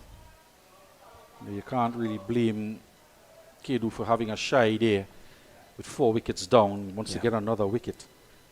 And the backup is there. But it was a powerful throw made all the way down to Bell, who is patrolling at deep mid-wicket. Charles, 2 wickets to Kevon Charles. 72 for 4. It's Charles who bowls now. Another little push to the point fielder, and they take 1. And I think that the Harvard club will be okay with that. They don't mind, you know, one here or one there. It's just over, 6 and over, which, as Billy was saying, doesn't scare the Harvard batters at all. 73 for 4. And as well, Sheldon, batting second, and you know what total you have to chase. And you're going to have a lot of extra wickets. I want to say extra because it's just 15 overs. Fielded off his own bowling. That's a very, very good stop. A punch, straight drive back down the ground. And Charles was athletic enough, quick enough to get down and stop that one. Here's a good look at the boundary hit by Cockburn in the last over. Got a lot of it on this occasion. A good stop here by Charles. It's building up to be a good contest now between bat and ball in these latter overs. Here's the next delivery. Oh, you almost played on there. Now that was about a yard faster than his normal pace that he's been bowling, Kevin Charles. And I've seen him in the nets, in the Queen's Park Oval on the indoor nets a few years ago, and he was quite sharp. An extra effort in this delivery just to get that Yorker, because he recognizes that Dwayne wants to advance down the track to him. So just push through that one with a little bit of extra pace. Charles bowls again. There's a chance to free his arms and have a swing at that, but he misses out. There's no run. Score stays on 73 for 4. Good shot of the Captain Jones there. He'd be happy with proceedings so far. They've taken 4 wickets and restricting them to under 7 runs on over. And with his own personal performance with the gloves, he's taken a catch, but he's have to do diving around behind the stumps with some wayward deliveries, and he's managed to knock down a few and get a few in the gloves down the leg side. Charles bowls again. There's a hard swing at that. There's a thick edge that goes to deep backward point. And that's the fielder I was talking about. It's better to use him in that position at backward point on the boundary with the pace of the delivery that's coming, rather than a third man on the boundary. One boundary was struck down there earlier, and Captain Jones has made the adjustment with the recommendation from Lara that he should have been wide, and it went straight to him and just a single. When you want to get the inside information, you go to the real source, the team members. Let's hear what they're saying. One of the joys that I have is calling someone and telling them you have that approval. We want to know our clients. The attention that we give the client feels that warmth. We help you, the customer. We are here to help you, achieve your dreams. Clients succeeding, it has helped the bank to succeed. Lots of great information here. And yes, GMMB is a real bank. Our stadium DJ is taking a bit of a chance by playing a song that's called Thunder. There's the next delivery. Good swing. He's played on. Oh dear. Yeah, redhead. Yeah, just ricocheting out. I think he might have gotten some bat onto pad, but it definitely came off the body and rolled onto the stumps. And he's gone for 4. And he was trying really to accelerate the scoring rate. Could only manage. In fact, it's Dwayne Cockburn who's gone. Yeah, the number 0 on his back. And the new bowler coming in. Is it Jacob? Yeah, it was like one of those pinball machines, wasn't it? Hitting in different places and then going onto the stumps. It might just have been an under edge from the bat and trickling on. One bail was dislodged. Yes, unfortunately, he has to go to new bowler taking a wicket. Keelan Jacob coming into the attack, and we saw when Kevin Charles came into the attack, he took a wicket off of his first delivery as well. And repeating it for good fashion is Keelan Jacob. 5 down now, 74 for 5. To be honest, with into the 13th over, you haven't got a great deal of time, so you really want to throw the bat and try and get as many runs as you can, so you can understand why he was having a good swing at that. 74 for 5. The new batsman is Javon Charles then. who's off the mark immediately. They're going to come back for a second. There's a little bit of a gap in the middle there between those fielders. They get Charles, 2 runs. He was eager to get off the mark there and to come back for 2 as well. So showing good intent, and they're going to lead a lot more of these as the balls are now running out. Just 15 overs. This truncated affair in the North Zone T20 tournament. 76 for 5 as Jacob bowls. And that's played into the vacant third man era. There's a little bit of footballing going on to stop that. And then the throw goes past the wicketkeeper, but they're not able to come through for an extra. Just the 1 off that then. Yeah, just don't like to see that type of fielding. It's one thing to put your foot on it to pull it back, if you don't have spikes on, that is. But to run across and just slide your foot across with the ball coming perpendicular to you, you have to time that just right. There's a big swing and a miss. It's very easy to Charles. tread on the ball there and do yourself a bit of an injury just to turn your ankle. Yeah, See, the older players they want to use that method more often than not. Never. I couldn't do it. They've just moved him a little bit squarer now. Down the track, couple of steps. Hit 2 long off. He comes in off the boundary and they take 1 run. Yeah, shots down the ground has been a rarity in this innings of 78 with 5 wickets down. We've not seen them go in the air too much either, indicating perhaps that the ball is not coming on to the bat for them to hit through the line of the delivery and just holding up a fraction in the wicket. Jacob bowls again, tries to tuck that off his pads.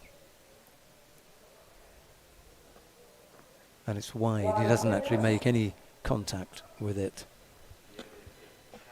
So we just saw the run rate go up to just around 6.3, but it's dipped back down again, 6.08.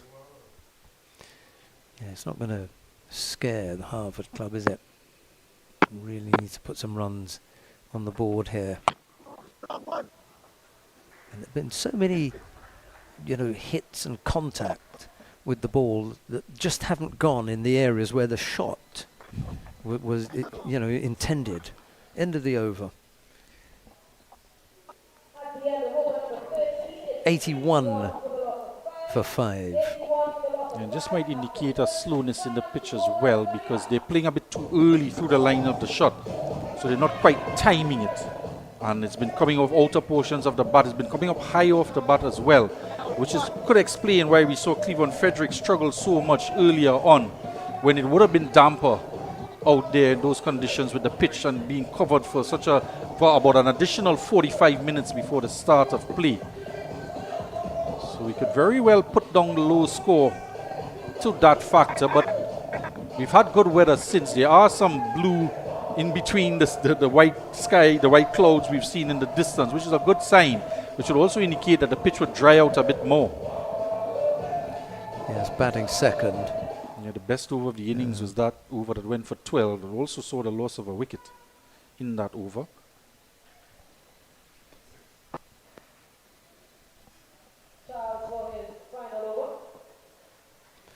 Charles it is to bowl his third and final over. That's nicely played out to deep cover, or point actually. That's well run. He has such high standards for himself, Larry. Got it very quickly. Even at age 56, to pick up with one hand and to get the throw in. He wasn't too far from the wicketkeeper, who had a shy at the stumps. But had it been a little bit closer, and you could see Lara just a bit disappointed that he couldn't get the throw exactly right, close to the wicketkeeper. It was not a bad throw at all. The keeper just taking one step across. And had it been a bit closer, but you take that type of throw and fielding any day of the week. He'll be rubbing his shoulder this evening. There's the next delivery from Charles. Again, just tucked into the point or cover area. And they come through for 1 run. I'm not so sure about that. He probably played the rounds of golf this morning in St. Andrews. So he's gotten his loosening up, his warm-up through with 18 holes of golf. Man with the 6 handicap. Plays right-handed. 84 for 5. So in fact, there is now that short third man is in place in Bell, but Lara's at backward point on the boundary. But there's a deep cover as well. Charles bowls this aerial for a while, but it goes to the man long off. He runs in from the long off boundary, and they come through for 1. He's bowled 2 full deliveries. He's again searching for that Yorker delivery, Charles. He's picked up 2 wickets. And again, on that occasion, searching for the Yorker again, but a full toss it turned out. And so often we see bowlers a bit timid of trying for that Yorker, fearing that they will bowl a full toss. That's a nice swing. And again, it picks out the man in the deep, and they're only able to come through for another single. It all helps to add to the mix, but we're not troubling the 8, 9, 10 and over region, I'm afraid. I think Charles might be the man who's a bit sore. He's just stretching out there. He's probably not bowled 3 overs on the trot.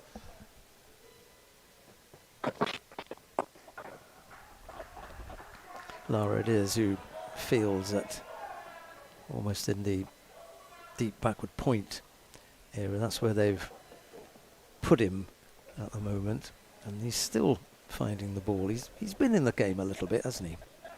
Yeah, he'd appreciate that effort as well, because it gets him warmed up for his batting that might come later on. I wonder what number he'll be coming into bat. 87 for 5 as Charles runs into ball. The last ball of the over. Down the track he comes, and that's going to be wide. I think he saw him coming, tried to push it away from him and just pushed it wide.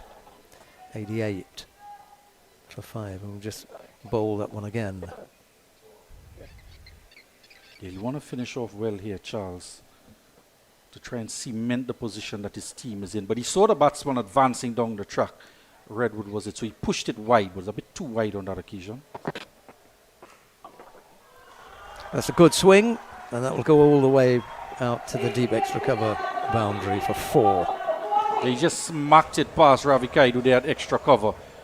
And he had no chance really to get it. It was hit powerfully past him, raced into the boundary for 4. And that flick of the wrist again with that extra cover drive. And a welcome boundary to add to this total. It's a good look at Mr. Gregory Wallace. Or Wheels it is, Gregory Wheels. This one? No. Hey, look, KFC has an incredible promo. I already had that for lunch. Crunch whoever isn't on board. Order KFC's Mega 6 Bucket for only $115. KFC, it's finger licking good.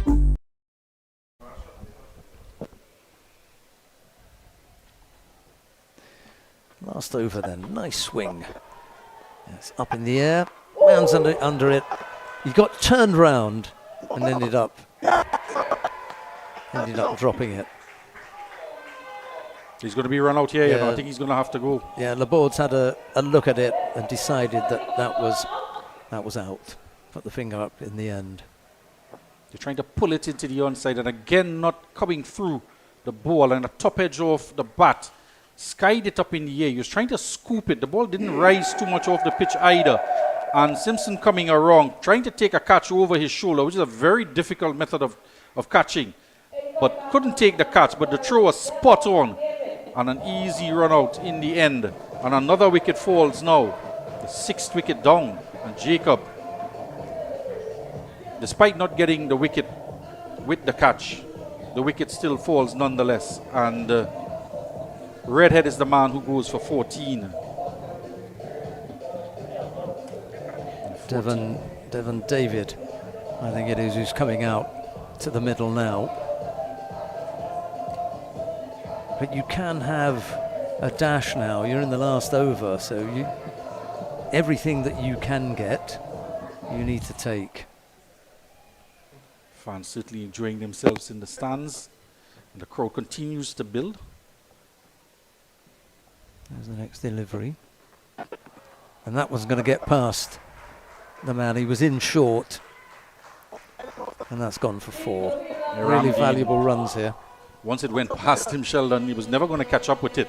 And just paddling it around the corner there. It has to be the line of the delivery that encouraged the shot. on the pads and just helped himself to 4. I wonder who he was trying to emulate with that shot. That hip flick. Yeah. So, yeah, a couple players. It was actually a shot that David Gower used to play a lot of. And then we saw Brian Lara with it. He the perfected limited it, I form, think, and yeah. Chris Gale. Ooh, big swing coming. Went across the stumps. It was outside the off stump. They came through for 1, didn't they? Jakeem Lawrence ensured it, but it only went for 1, tumbling across there, making the stop. It's a leg by. Final over, 15 overs. The board doesn't want to stand on one leg for too long. Our cameras didn't catch that one, which might just be a good thing. The umpire was a bit irritated that she had to stand with one leg in the air to indicate the leg by and wasn't acknowledged when she would have liked from the scorers. Food on offer here at the stadium as well. Attempted cut and missed out. No food from this bowler here, Jacob. He's been quite tight. A couple down the leg side. Well, one was down the leg side, was paddler wrong, but trying to force the shot the second time from a ball that was on the pads. So he's looking to bowl wicket to wicket. Again misses out.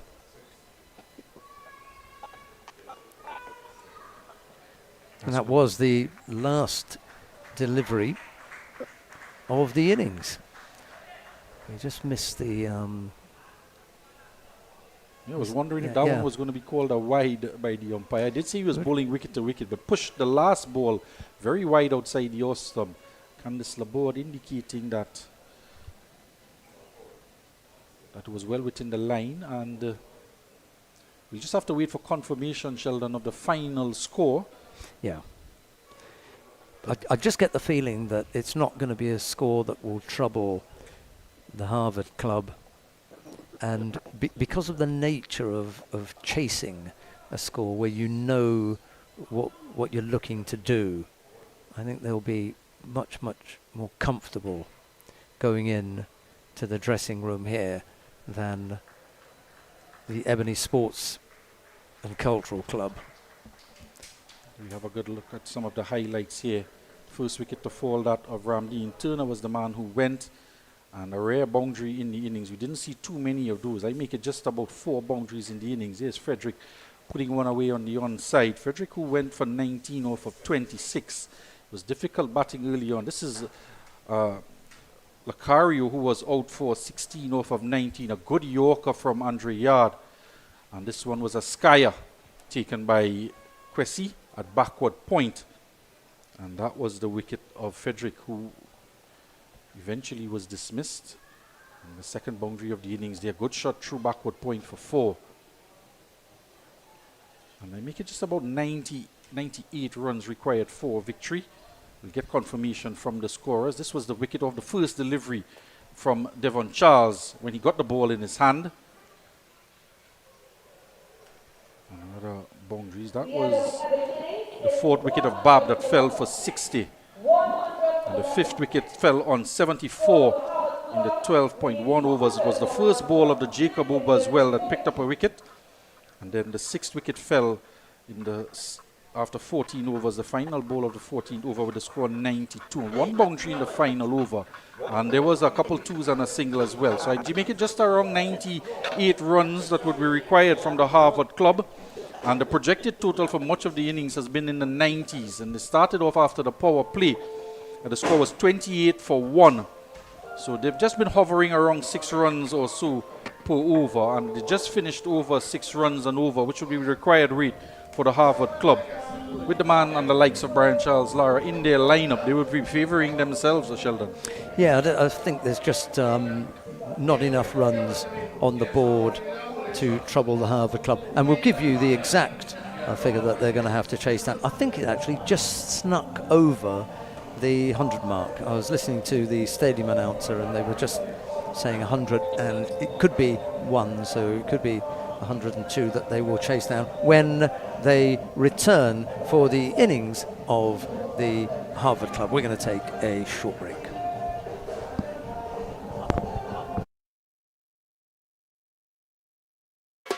Having that family lime at home, that cookout by the river, or you're just feeling to bubble up pot? Then Cans Poultry and Meats Limited has got you covered for all your meaty needs. Whether it be chicken, beef, steak, lamb, or even seafood, check Cans. They even have seasoning and condiments to complement your dish. So if you're looking for top quality meats at prices that wouldn't bust your pocket, then come on in to Cans today at any of their convenient locations. Here at GMMB, love is the currency. And let's show you how we are able to transfer that energy into real conversations. How important is it for the client to be recognized and not to feel invisible, to feel like just a number? At GMMB, everybody is seen as an ideal, important client. And we give everybody the same level of respect, the same level of acknowledgement, and we deal with you to suit based on that vision of love. GMMB. It's banking for real. Truth be told, here at GMMB, love is the currency. And let's show you how we are able to transfer that energy into real conversations. It seems to me there's a power in listening. It seems like that is a part of the mandate. Of course. We need to listen to our clients. We need to hear what they need. We need to hear that they are satisfied, they are loved, they are feeling that JMMB culture. GMMB. It's banking for real. Here at GMMB, love is the currency. And let's show you how we are able to transfer that energy into real conversations. What about the connection with you and your team members? It's top priority for me to have that clear understanding of who my team members are and building connections with them to ensure that they carry out the vision of what we are trying to achieve as a team, realizing opportunities for both the clients and ourselves. GMMB. It's banking for real. This one? No. Hey, look, KFC has an incredible promo. I already had that for lunch. Crunch whoever isn't on board. Order KFC's Mega 6 Bucket for only $115. KFC, it's finger licking good. When you want to get the inside information, you go to the real source, the team members. Let's hear what they're saying. One of the joys that I have is calling someone and telling them you have that approval. We want to know our clients, the attention that we give the client feels that warmth. We help you, the customer. We are here to help you, achieve your dreams. Client succeeding, it has helped the bank to succeed. Lots of great information here. And yes, GMMB is a real bank.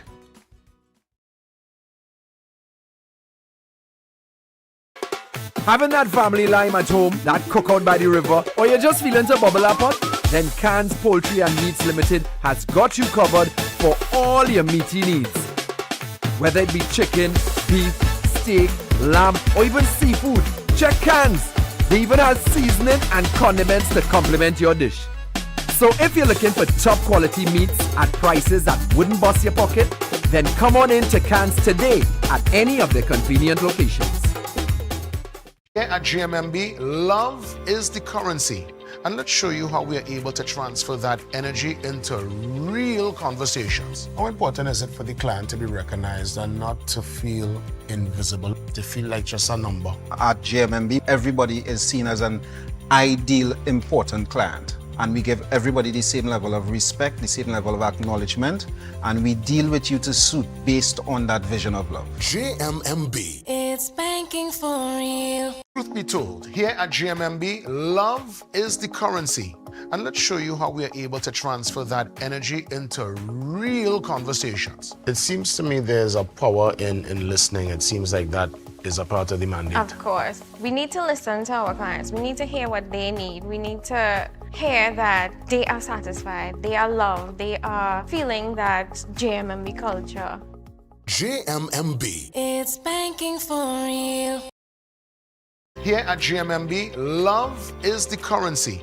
And let's show you how we are able to transfer that energy into real conversations. What about the connection with you and your team members? It's top priority for me to have that clear understanding of who my team members are and building connections with them to ensure that they carry out the vision of what we are trying to achieve as a team, realizing opportunities for both the clients and ourselves. GMMB. It's banking for real.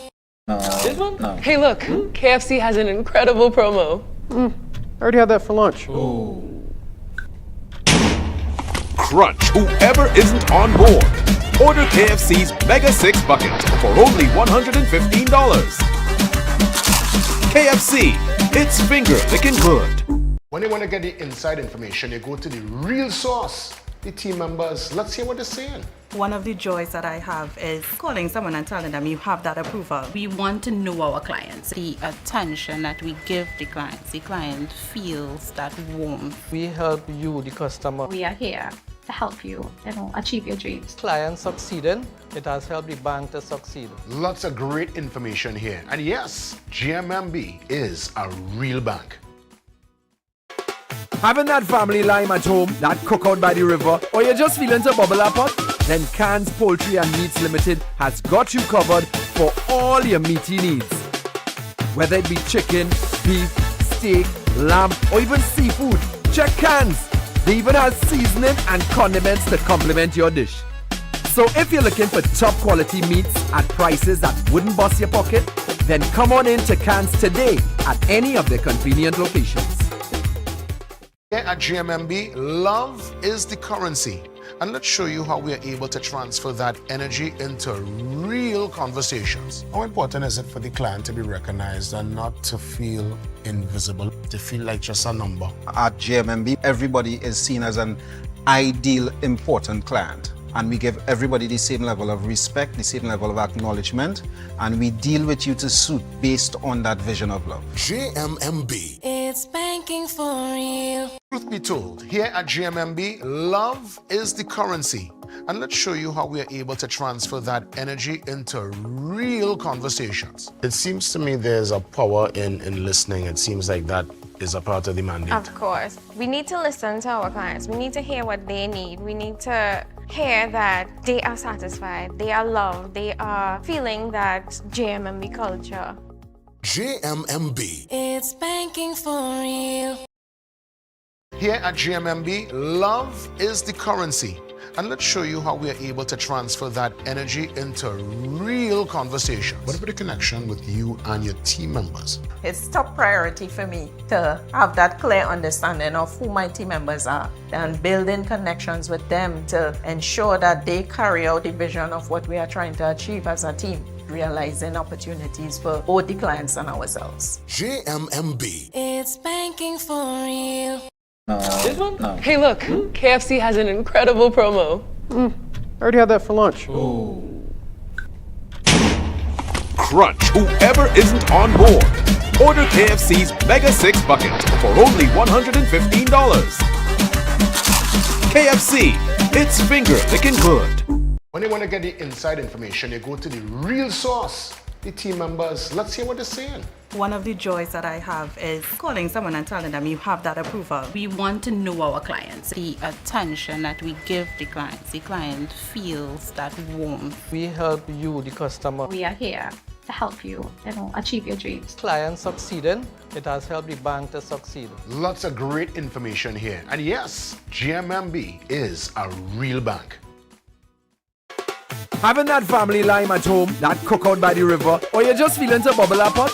Then Cans Poultry and Meats Limited has got you covered for all your meaty needs.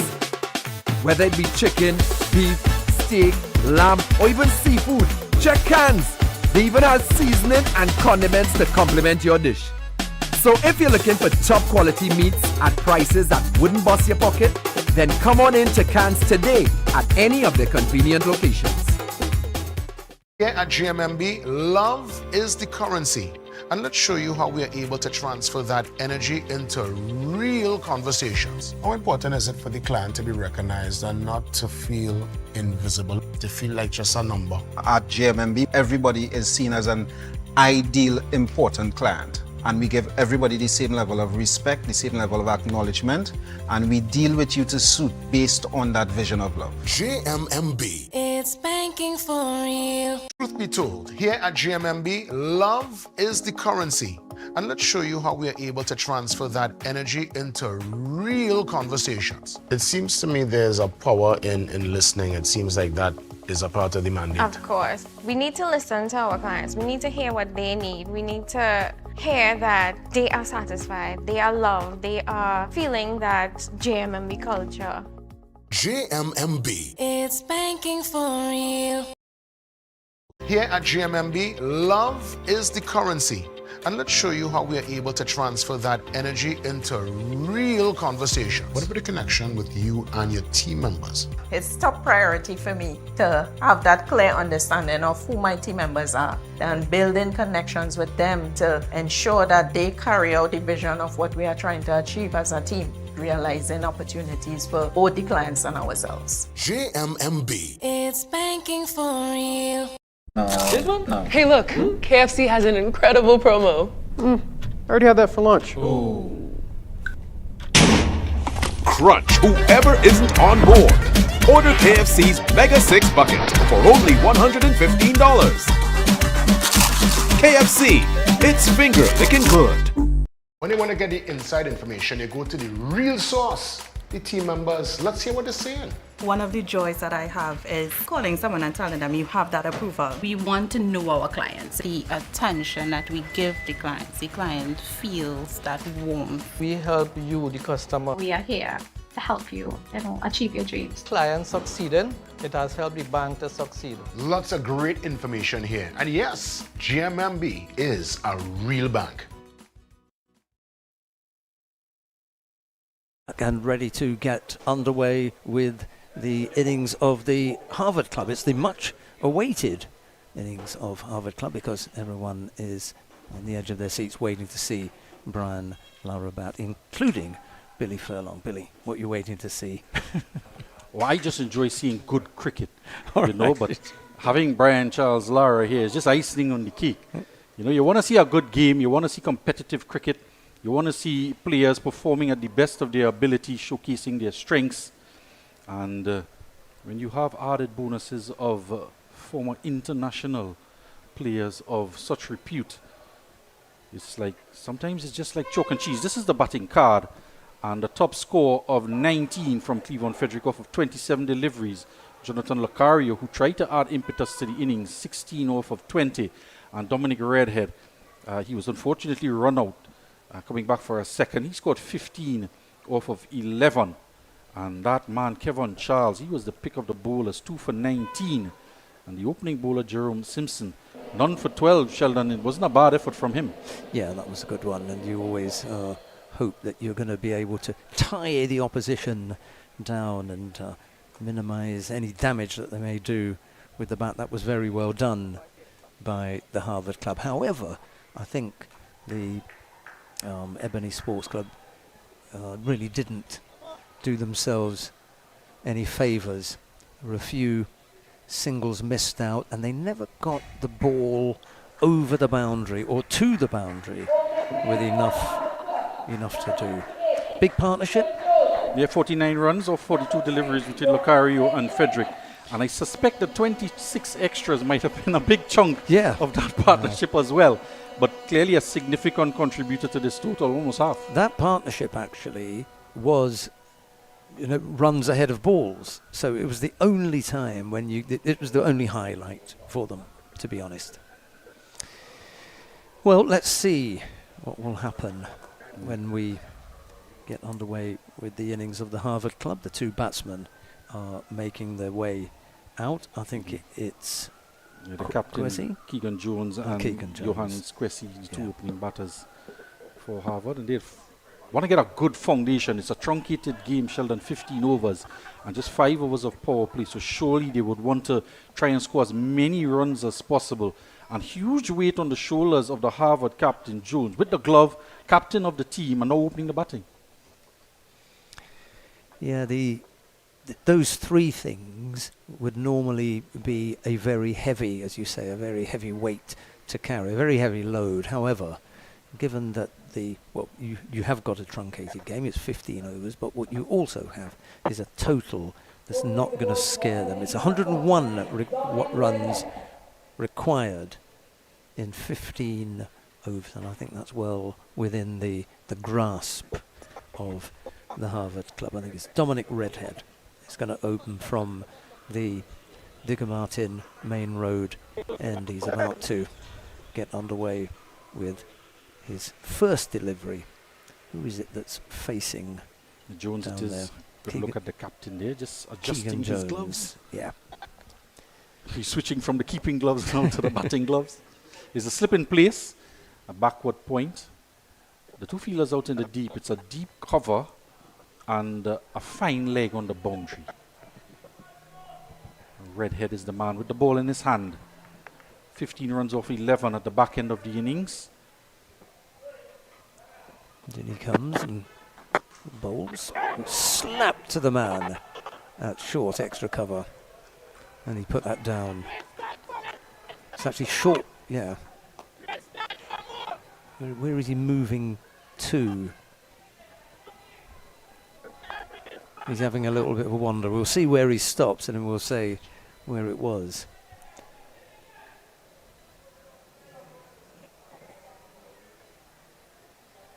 Yep.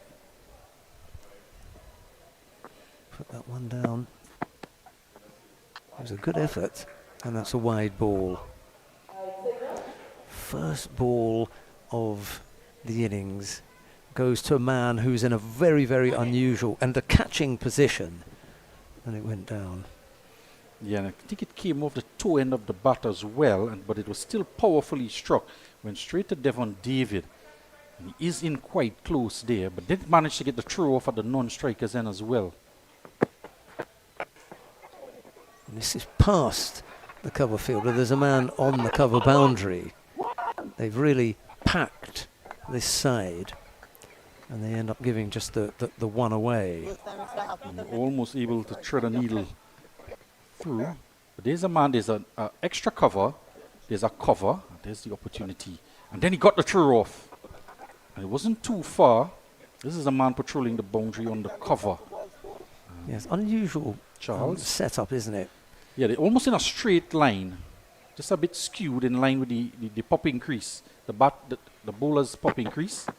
There's the next delivery. That's out to the man in the deep. They can afford the one from time to time, but what they don't want to do is to allow them to get too comfortable with that, because it's also a bit of a release. If there's a bit of pressure, you can always take one out into the deep. Now what this field placing tells me is that Redhead, they know, is going to hold that fifth stump line or fourth stump line so they can set the field for it. And then the man comes across from mid-off to tidy up. I mean, there have been a couple of misses already, but they've gotten away with it.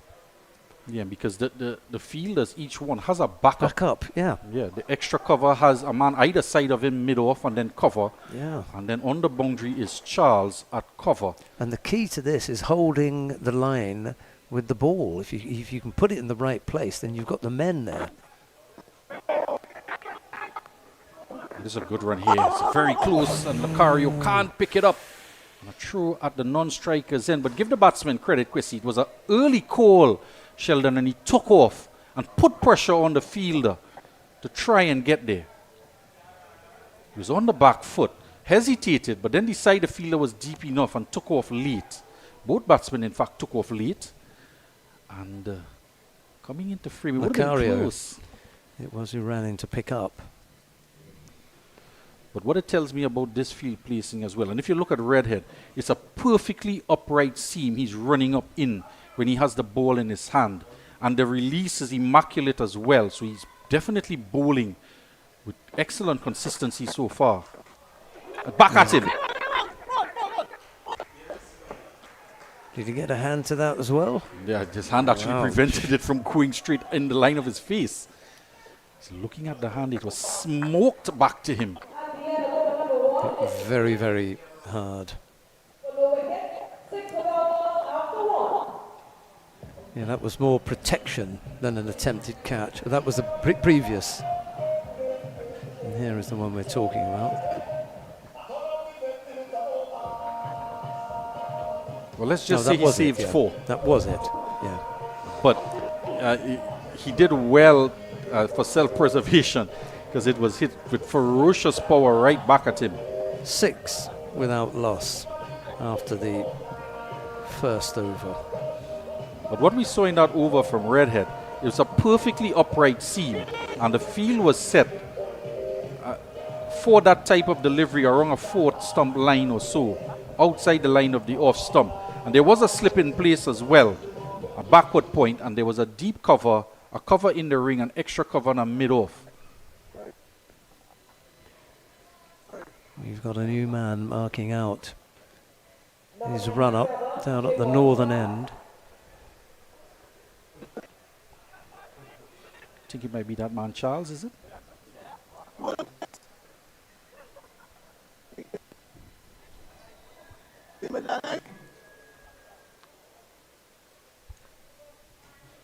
Trying to look on the number on his shirt. Javon Charles, it is. Okay, it's up there. Yeah, 97. Actually, the stadium announcer did say that. And runs up to bowl now.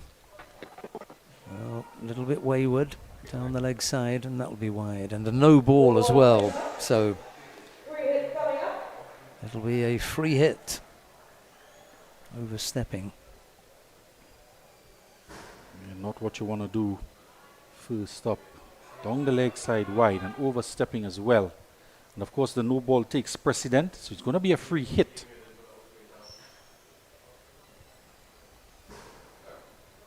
The field of course can't move around, can't change position.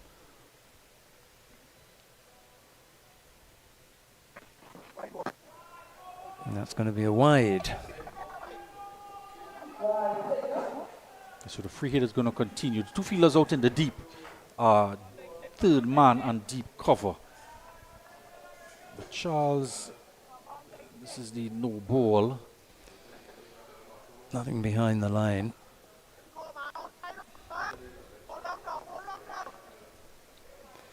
There is a slip in place as well. He's got hold of that. That could be in someone's backyard, I think. It is indeed. Yeah, Jones at the top of the order, the captain. He means business. And he put that one out of the ground. A pitched up delivery. It was a free hit. It's the first 6 of the game. Yes, that's a KFC maximum. It's just a length delivery there, hitting through the line of the delivery. So the pitch does seem to have dried out as well. And that ball coming nicely onto the bat. And of course, these two opening bowlers, good pace on them as well. Jones taking advantage of the pace and the free hit. And that one hit out of the ground over our cameraman there, Kyle Ramdu, who is down at the northern end of the ground. Yes, there are a few dogs in that garden, so I wouldn't... Oh, there's a little fellow who's come back with the ball. That's nice. He's come to throw the ball back. Here's a man who was that age long ago from the Santa Cruz area.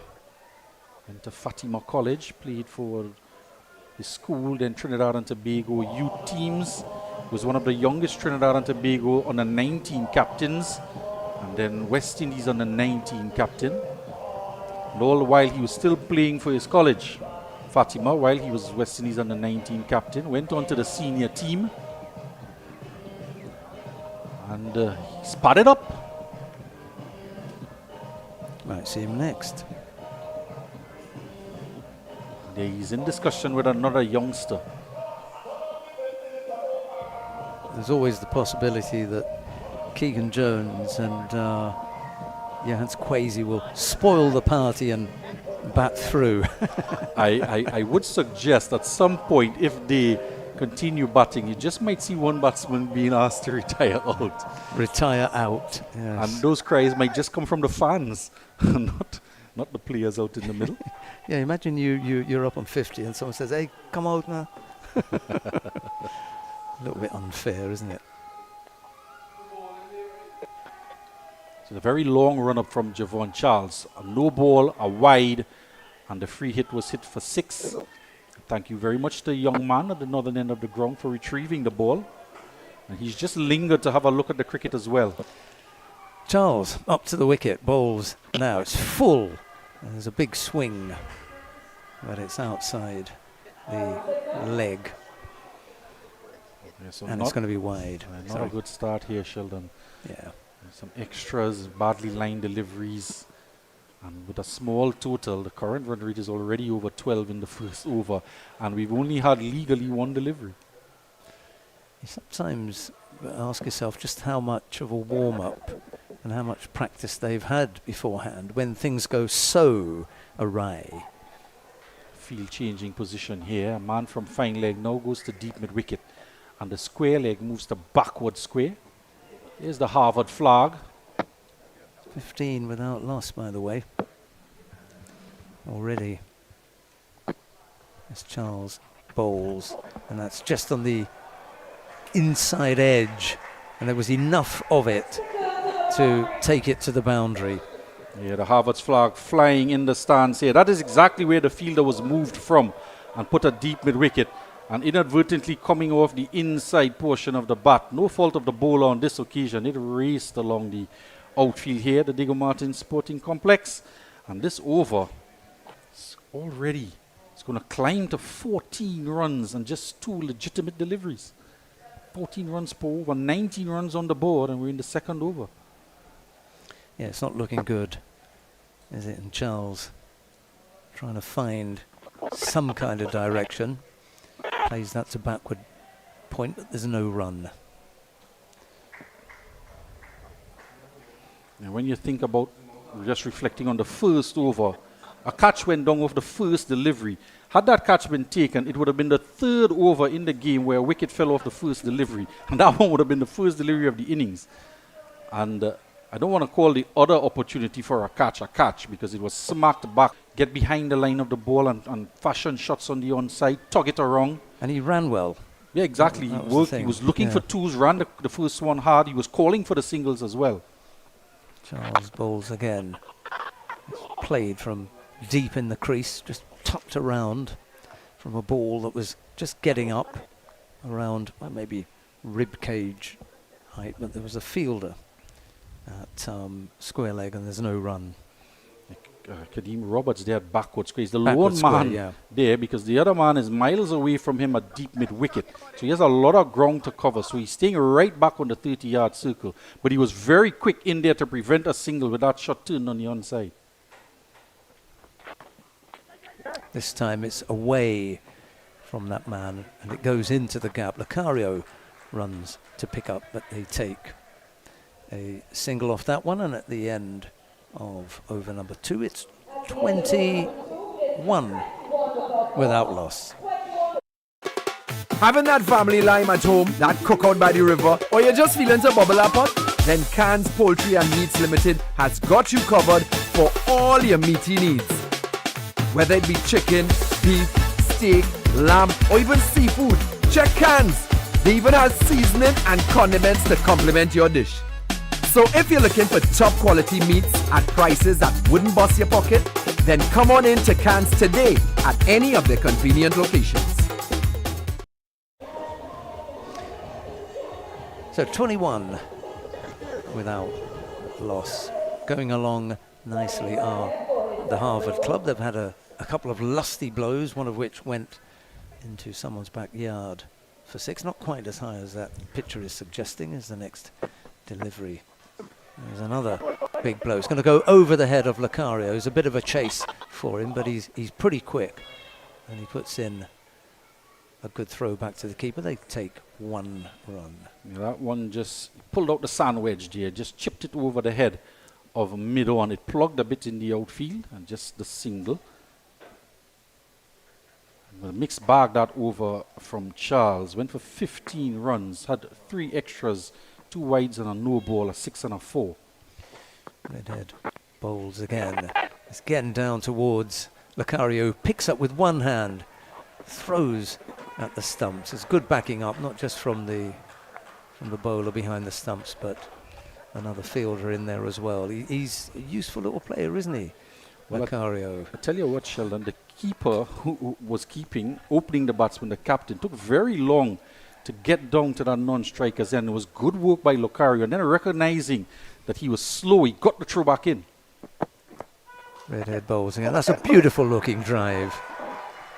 Well, that's a gorgeous shot from Johannes Kwesi. He's been threatening to do this a while. He smoked a few back, one to extra cover and one back at the bowler. This time he gets it in the gap. It was in the air, but between the gap as well. Have a look at that seam position from Redhead. And a predictable line now from him. And Kwesi just smoking anything pitched up to him in his arc. He's going to let it go. Yes, he got into that one, didn't he? Lovely looking shot from the minute that he got the shape even before he'd hit it. Yeah, and the man at the short extra cover position retreats to the 30-yard circle. I don't blame him because he's definitely in the firing line there. Could be I think danger. it's Devon David. So all the fielders on the ring on the offside now. Redhead bowls. Slightly slower ball, that one. He just conned him. He was looking for the pace, and he was part way through a shot and realised it's not getting here, is it? Yeah, I think the length did him in there. Just dragging the length back, Redhead. Going past the outside edge. A tentative Kwesi there, getting onto the front foot. He already hit the boundary, so I think he was looking just to rotate the strike or so. And a bit tentative and was fishing outside the off stump. There's Redhead again. An attempted cut shot goes through to the keeper. There's no run. 27 without loss. A little bit of bounce you alluded to earlier on, and that one certainly had a little extra bounce in it from Redhead, beating the top of the bat. Yeah, you know, if you put it there, you will get something back from the pitch. I wouldn't say that it was, you know, any kind of tennis ball bounce. It's not a bad bounce. And that one's high in the air. There's a man underneath it, and he misses. I think he made a meal of that there, Frederick. He got in position, got there early, hands outstretched, and then flung himself at the last minute. When he could have taken another step across, it was in the air for a long time from Kwesi. Have a look at him here. And just one more additional step and he would have been taking it comfortably. Yes. You have to take those chances, especially when there's so little on the board. If they bat the overs, if they bat the 15, they're going to win. So you've got one chance, and that's to bowl them out. And here was an opportunity to take a wicket. Unfortunately, it went begging. It looks a valiant effort to dive there. At least he's willing to put his body on the line. So even if he misjudged it in terms of the flight, he was still thinking about diving, throwing himself after it to make up for the misjudgment in the line and the flight of the delivery. But Dominic Redhead, spare thought for him. He's had another catch dropped off his bowling, the opening bowler. We've got a change of bowling down at the northern end. I think it's Robin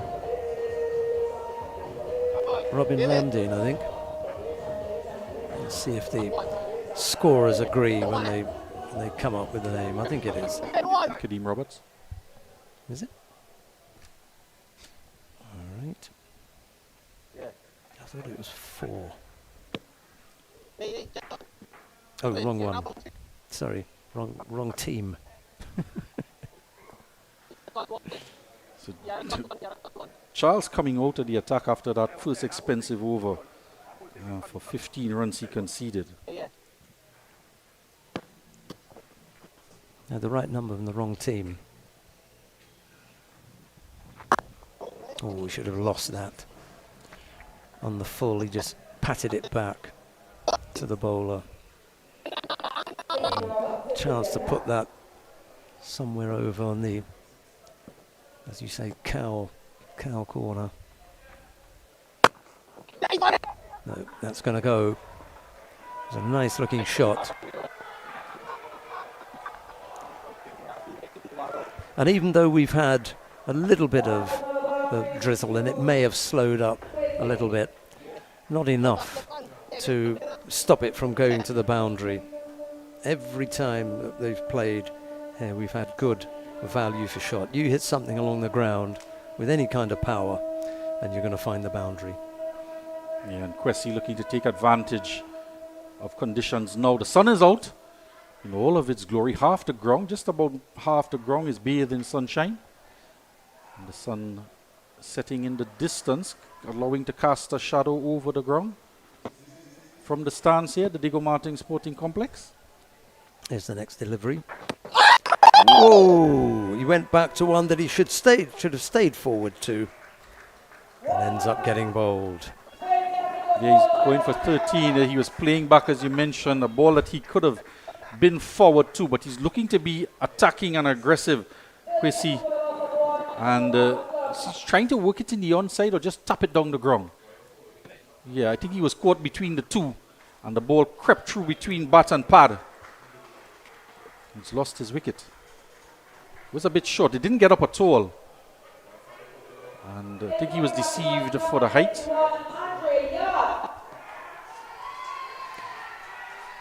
And here comes Andre Yard. Yeah, a few cheers from the crowd. He appears to be a popular individual as he makes his way out to the middle. I think the crowd was anticipating another number 3. Oh yeah. 32 on the board. So just matching that third over of 12 runs that Harvard scored. That, I beg your pardon, that Ebony scored. They went one better. 15 runs in that over. As we're in the 4th over now. The first wicket has gone down.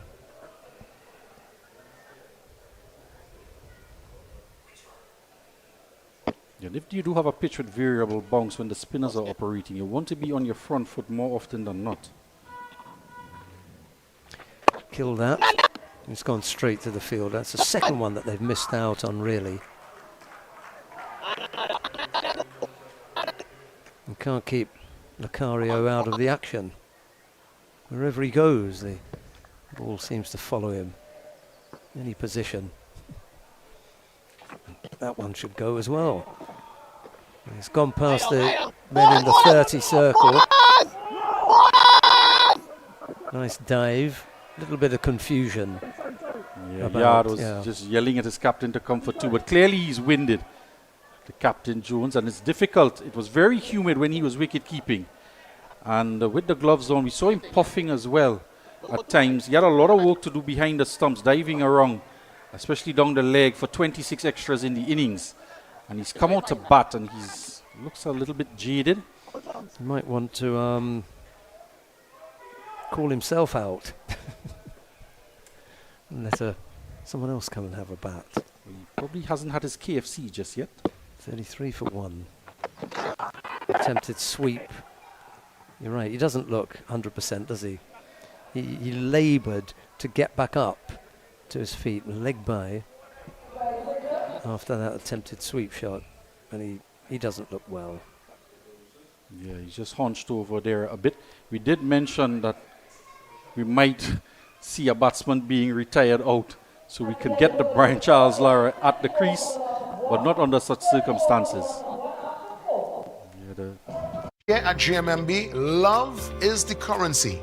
And let's show you how we are able to transfer that energy into real conversations. How important is it for the client to be recognized and not to feel invisible, to feel like just a number? At GMMB, everybody is seen as an ideal, important client. And we give everybody the same level of respect, the same level of acknowledgement, and we deal with you to suit based on that vision of love. GMMB. It's banking for real.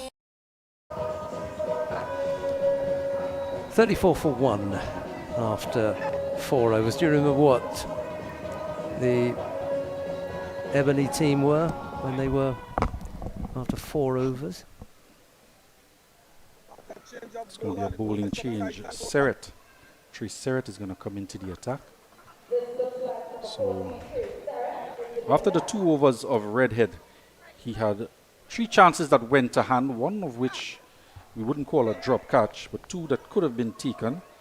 He got conceded 13 in his 2. Javon Charles, 15 in his first over, and he was replaced by the spin in the last over. And another bowling change here, Trey Serrett comes into the attack. He's trying to brighten up the innings here for Ebony Sports Club, trying to defend 100 runs. It's proving a bit difficult so far. Jones plays that defensively back to Serrett, and there's no run. We've got a couple notable names in the crowd as well. So one, John Suraj, popular name in these parts. He is in the stands. A number of fans with their Brian Lara t-shirts on. Serrett bowls again. That's a nice hit, and it's got past Lucario. And that will go for 4. Yeah, I think this is what Jones wants to do now. He just wants to deal in boundaries. He's not looking to run too many 1s or 2s. And he's going to try and put away anything in his area, in his arc, pitched up to him in his half of the pitch. Gets another boundary. And this total starting to look smaller and smaller now. Yeah, it was part sweep, wasn't it? But instead of taking it square, it went fairly straight. Yeah, I think the line of delivery probably tucked him up a bit, but the power of the man, he was still able to get up and under to tug it into the onside. Man is out there now. Yeah, Lucario's gone into the deep. Slower. Almost got him. Sarah there, you want to produce a few more of these deliveries. And Keegan Jones, his eyes lit up for a fraction of a moment. He thought it was going to be a full toss and then had to dig it out at the very last moment. It died on him, didn't it? Certainly did. Bit of a slower ball. Unfortunately, it gave the batsman enough time to recover. Serrett bowls. Oh, another one goes down, I'm afraid. It could be. Did you say that was David before? It just might be, you know. David on this side, and he's gone on to the other side, and they've got him in that kind of extra cover, and he was in the short extra cover before. And this one. And that's mid-wicket.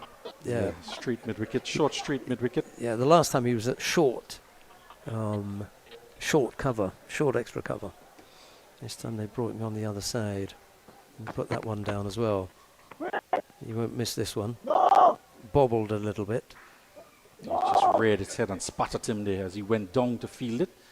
Interesting position he's in there as well, because the long on is there. He's in direct line with the long on. There's nobody covering the boundary on the onside. Just 3 fielders on the onside. And he's quite straight. I thought he might have been squarer at a traditional mid-wicket area because the long on is in place. And there is a man at square leg. Just 3 on the onside. So you want to stay away from bowling on the stumps, Serrett.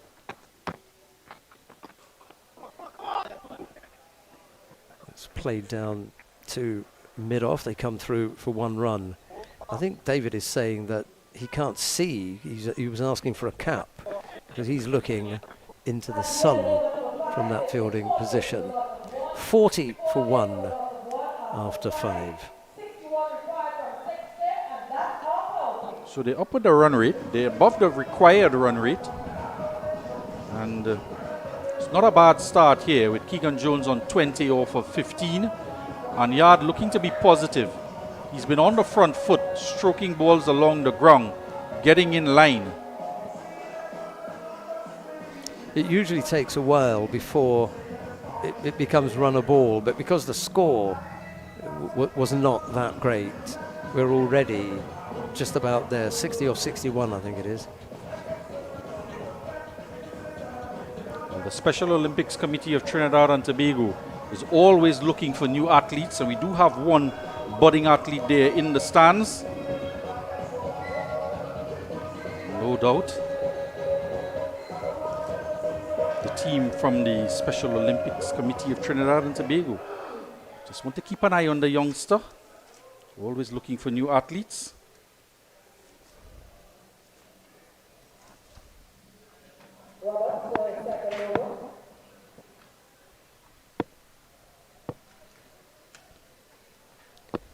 Kadeem Roberts about to bowl his second over. He drops that short. It's hit to the man. Out in the deep, they take 1 run. Charles for a moment was thinking about coming in. Changed his mind at the last second. Yeah, who is that?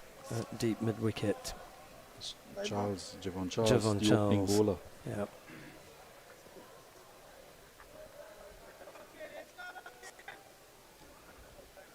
Just the one bounce out to him.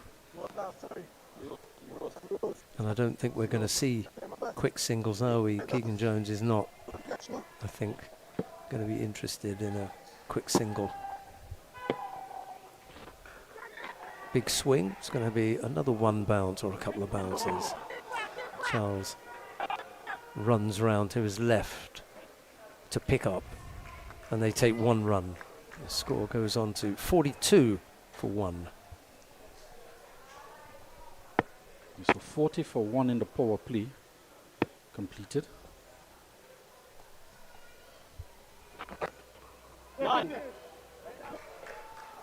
Yard was down the track to try and punch that through the extra cover area, but he just found the fielder and there was no run.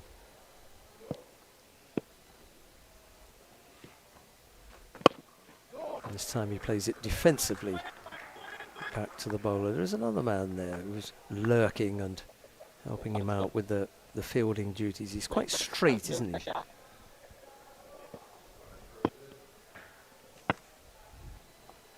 Short. Got back onto his stumps. Punched that down to the man at long off boundary. They managed to come through for 1. I wonder if they'll change the field.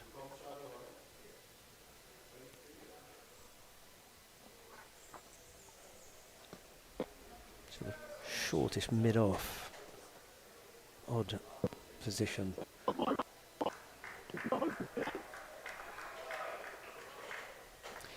End of the over. 43 for 1.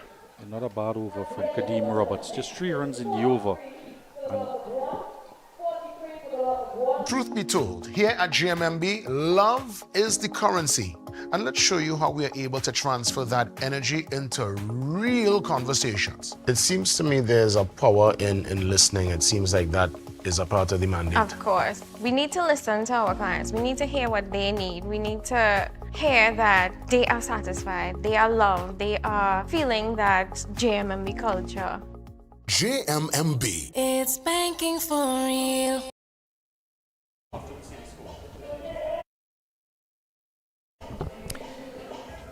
.43 for 1. Keegan Jones and Andre Yard are the batsmen in the middle for the Harvard club. We still await the batsman that most of the people in the stands, I think, have come to see. He's in the dugout as Serrett runs in to bowl.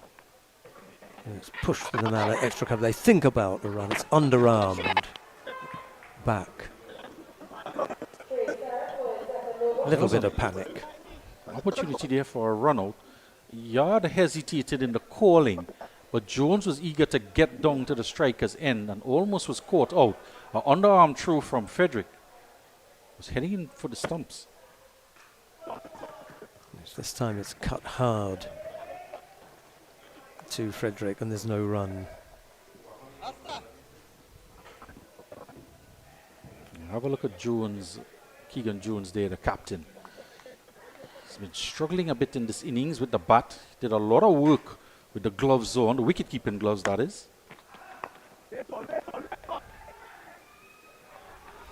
there's a nice little look about the field here with a slightly unusual and shorter mid-off. It just puts that possibility of a single to the man at mid-off out of the equation. He's got to get it in between that mid-off and that extra cover fielder. Oh, slow ball. That's exactly where I said he should put it. And he does. It's not exactly, actually. There were 2 fielders there, but there was that gap. And the man at deep cover. That's where they took the single. It brings Keegan Jones back onto strike now. 21 off 17. The score is 44 for 1. And they're going at 6 and over. They haven't, there's no breakneck speed. Oh, full toss and pulled to square leg for 4.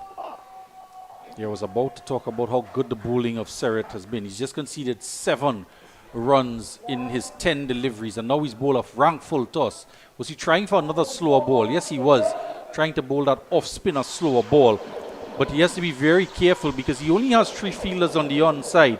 That one turned out to be a full toss and pulled away by Jones. So despite the fact that Jones looks as if he's struggling for fitness, he's still motoring on, 21 off of 17. There you could see him making his way slowly back to the striker's end. The man at square leg now drops back out to the boundary. The power play is over, remind you, so they could have an additional fielders out in the deep. Serrett runs in and bowls now. Oh, he stumped. He leaned forward. He was just a little defensive push. Was out of his crease. Yeah, he was just leaning forward, overbalancing with that ball down the leg side. And he's been such a fatigued state that he wasn't able to recover. So he overstepped and couldn't regain himself to put his back leg back or to turn around and get his bat down in time. And almost it seems as though he willingly gave up his wicket for the wicketkeeper to pick him out stumping. Another slow delivery. And that dismissal brings Brian Lara to the crease now. Yeah, the man who is 47 runs short of 12,000 runs, but a man who is not short of class at all. Makes his way out to the middle. It's a little bit unfair that Keegan Jones on his way out got less of a hand, having scored 25 of his team's runs than the man who hasn't scored yet, who's coming in. And everyone's out there to shake his hand. Yeah, the fifth bumble going, the handshakes are going, and it's as though he's already made 100. Normally you see the greetings and the celebration after you've gotten a score of 50 over 100. Yeah, there's no escaping, and we said it right at the top, there's no escaping the fact that you want to be able to say that you played against, with, for, you bowled him, or he hit you. I was hit for a 6 by Lara. I mean, you can say anything you want as long as Lara's in the sentence. It's going to be Yard to take strike. The end of the over. The wicket fell. Yes, 48 for 2 after 7. That ball might have come off some part of Jones as well because it wasn't signal a wide. So he did get something onto it. Might have been pad or...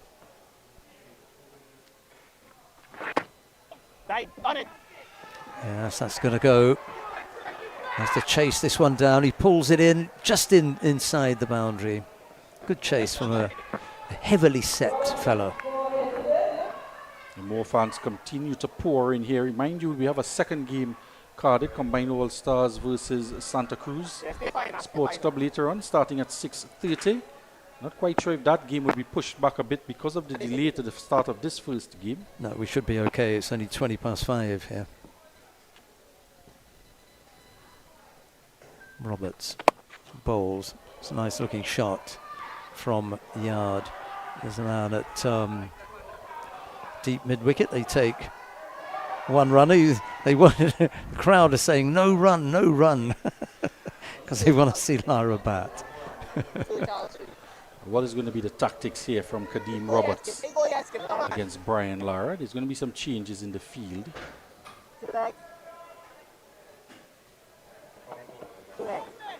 So he's going to put an additional fielder now on the offside for the left-handed Lara. Yard, the right-hander. Remind you, he's on 8 off of 14. The score 51 for 2. We're in the 8th over. Lara faces his first ball. Beautiful late cut. And that's going to go for 4. That's the epitome of ease there. It says bread and butter shot. Short, wide outside the off stump. A left-hander's favourite shot, the cut shot. And he bisects the gap as he's done for over 1,000 times. Brian Charles Lara. gets off the mark with a boundary. You don't lose anything, do you? I mean, he stopped the ball with his foot a couple of times, but give him the bat, and the clock rolls back. And there was that little yes that you hear. Yeah. Yes. And the signal to Lara comes on from Super Blue in the crowd over the speakers, blaring across the ground. Yeah, time to enjoy the moment. I suppose you could say the spectacle, can't you, of having such a legend. It's not often you get to really be in the presence of a legend. But here he is, facing his next delivery. No. There's the other side of it. No. He smiles on all the faces of the Ebony Sports and Cultural Club players. They're just opening the bat face there. Lara, feel that backward point now, and they've pushed a man on the point boundary as well. There's a deep cover, and long off, long on, deep mid-wicket. Those are the fielders out in the deep. Plenty of Harvard fans in the ground, and plenty at home watching, I'm sure.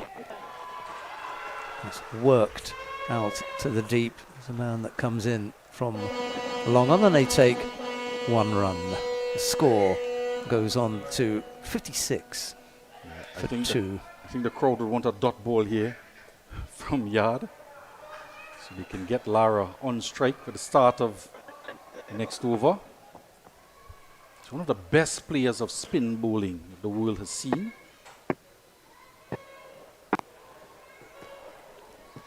Yard to face, he comes around the wicket. There's a sweep shot, and that goes for 4. Anything you can do? Yard not losing his nerve at all, batting with the great man, showcasing his wares, taking the opportunity to show Lara that I can play the sweep shot too. And it was perfectly executed. Lots of space on the onside. There's no backward square on the boundary for Yard, and a 4 at the end of the 8th over. 60 for 2. Having that family lime at home, that cookout by the river, or you're just feeling to bubble up pot? Then Cans Poultry and Meats Limited has got you covered for all your meaty needs. Whether it be chicken, beef, steak, lamb, or even seafood, check Cans. They even have seasoning and condiments to complement your dish. So if you're looking for top quality meats at prices that wouldn't bust your pocket, then come on in to Cans today at any of their convenient locations. Here at GMMB, love is the currency. And let's show you how we are able to transfer that energy into real conversations. How important is it for the client to be recognized and not to feel invisible, to feel like just a number? At GMMB, everybody is seen as an ideal, important client. And we give everybody the same level of respect, the same level of acknowledgement, and we deal with you to suit based on that vision of love. GMMB. It's banking for real. Truth be told, here at GMMB, love is the currency. And let's show you how we are able to transfer that energy into real conversations. It seems to me there's a power in listening. It seems like that is a part of the mandate. Of course. We need to listen to our clients. We need to hear what they need. We need to hear that they are satisfied, they are loved, they are feeling that JMMB culture. GMMB. It's banking for real. Here at GMMB, love is the currency. And let's show you how we are able to transfer that energy into real conversations. What about the connection with you and your team members? It's top priority for me to have that clear understanding of who my team members are and building connections with them to ensure that they carry out the vision of what we are trying to achieve as a team, realizing opportunities for both the clients and ourselves. GMMB. It's banking for real. This one? No. Hey, look, KFC has an incredible promo. I already had that for lunch. Crunch whoever isn't on board. Order KFC's Mega 6 Bucket for only $115. KFC, it's finger licking good. When you want to get the inside information, you go to the real source. the team members. Let's hear what they're saying. One of the joys that I have is calling someone and telling them you have that approval. We want to know our clients. The attention that we give the client feels that warmth. We help you, the customer. We are here to help you, achieve your dreams. Client succeeding, it has helped the bank to succeed. Lots of great information here. And yes, GMMB is a real bank. This one? No. When you want to get the inside information, you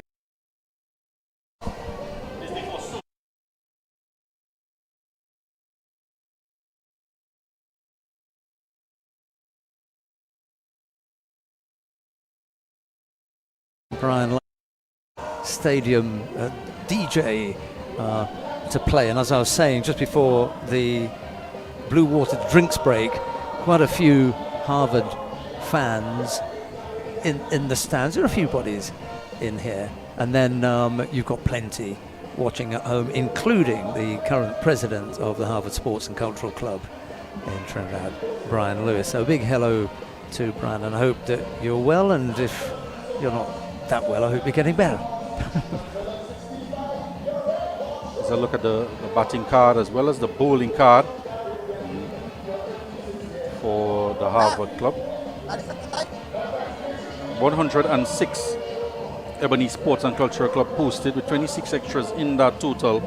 A top score of 19 off of 26 for Cleveland Frederick. And in reply, Keegan Joseph, he's 25, he got to 25 and was out. The first wicket fell. Kwesi out for 13 with a score on 32. And then the second wicket falling with the score on 48 in the final delivery of the 7th over. And out through that man, Brian Charles Lara, who is taking his guard now. And it's going to be Jonathan Lacario to bowl to him. And with the entrance of Lara to the crease, there's just been a lineup of songs attributed to him in celebration of the great man, from Super Blue Signal to Lara and then DeFosto. I had the pleasure of facing Lacario in the nets earlier. You could probably give a few tips to Brian. Well, he got me once. He did bowl me once. Can put it short too often for me. That's full. And it's played nicely and watchfully back up the pitch by Lara. There's that man again in that straight, tight, short mid-off position as Lacario comes in. The next ball is too full, giving a chance for Lara to free his arms, but it's hit to the man at cover. That's Frederick, isn't it? Under that sun hat. And there's no run. 60 for 2. Here comes Lacario again. Oh, and that's got past him. Hit to his right hand this time. Another sumptuous looking drive. Square drive for 4. Yeah, that ball was a gift to the great man, and there's no protection out there on the cover boundary. A rarity you would see when Brian Lara is at the crease. He's almost perfected that cover drive over the years, and at age 56, you can see he's not lost his touch at all. Yeah, I mean, I think the better people who've been commentating, myself, have found all sorts of ways of describing the shots and how attractive they are. So I'm not going to try and match them.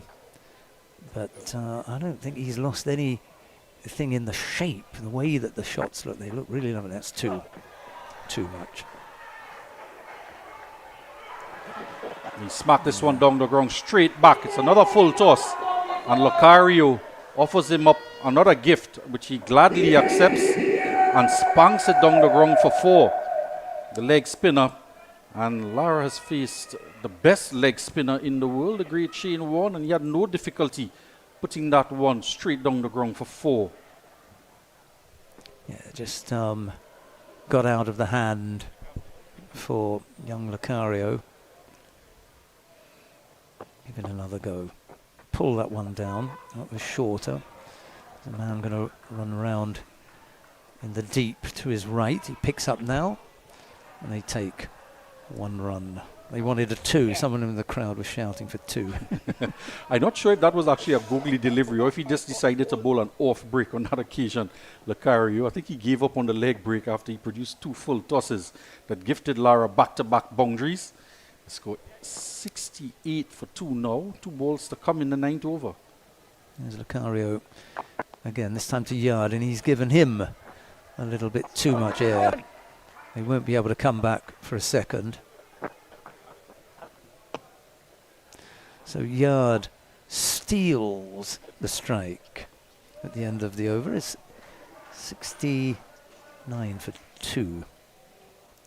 Lucario at least got to bowl. The very least that can be said is that Lucario got to bowl at Lara. So the payout there, building a partnership now. Lara quite quickly onto 14 off of 8 deliveries. And he's looking better and better, more comfortable at the crease. He's not looked troubled at all to begin with, but he's looking better and better now. Just one that he partially missed time to cover in that over from the leg spinner, but then he was able to smack 2 boundaries. One to cover and one down the ground. Yeah, sometimes you wonder when last did they actually pick up a bat and do anything. We saw a picture in the crowd earlier, one of Mr. Nasser Khan, who had a hand in compiling the information for Brian Lara's autobiography. I see. Which he released earlier on in the year. Been to a couple book signings with the great man. And at his beck and side was Russell Latapy each time he had a book signing. Yard is on strike. Outside the off stump, and that's going to be wide. And it's a rarity that you don't see the 3 together, Dwight York, Brian Lara and Russell Latapy, most notably on the golf course, but of course at any football match that Trinidad and Tobago is participating in this World Cup qualification. And another wide. Struggling a bit here, 007.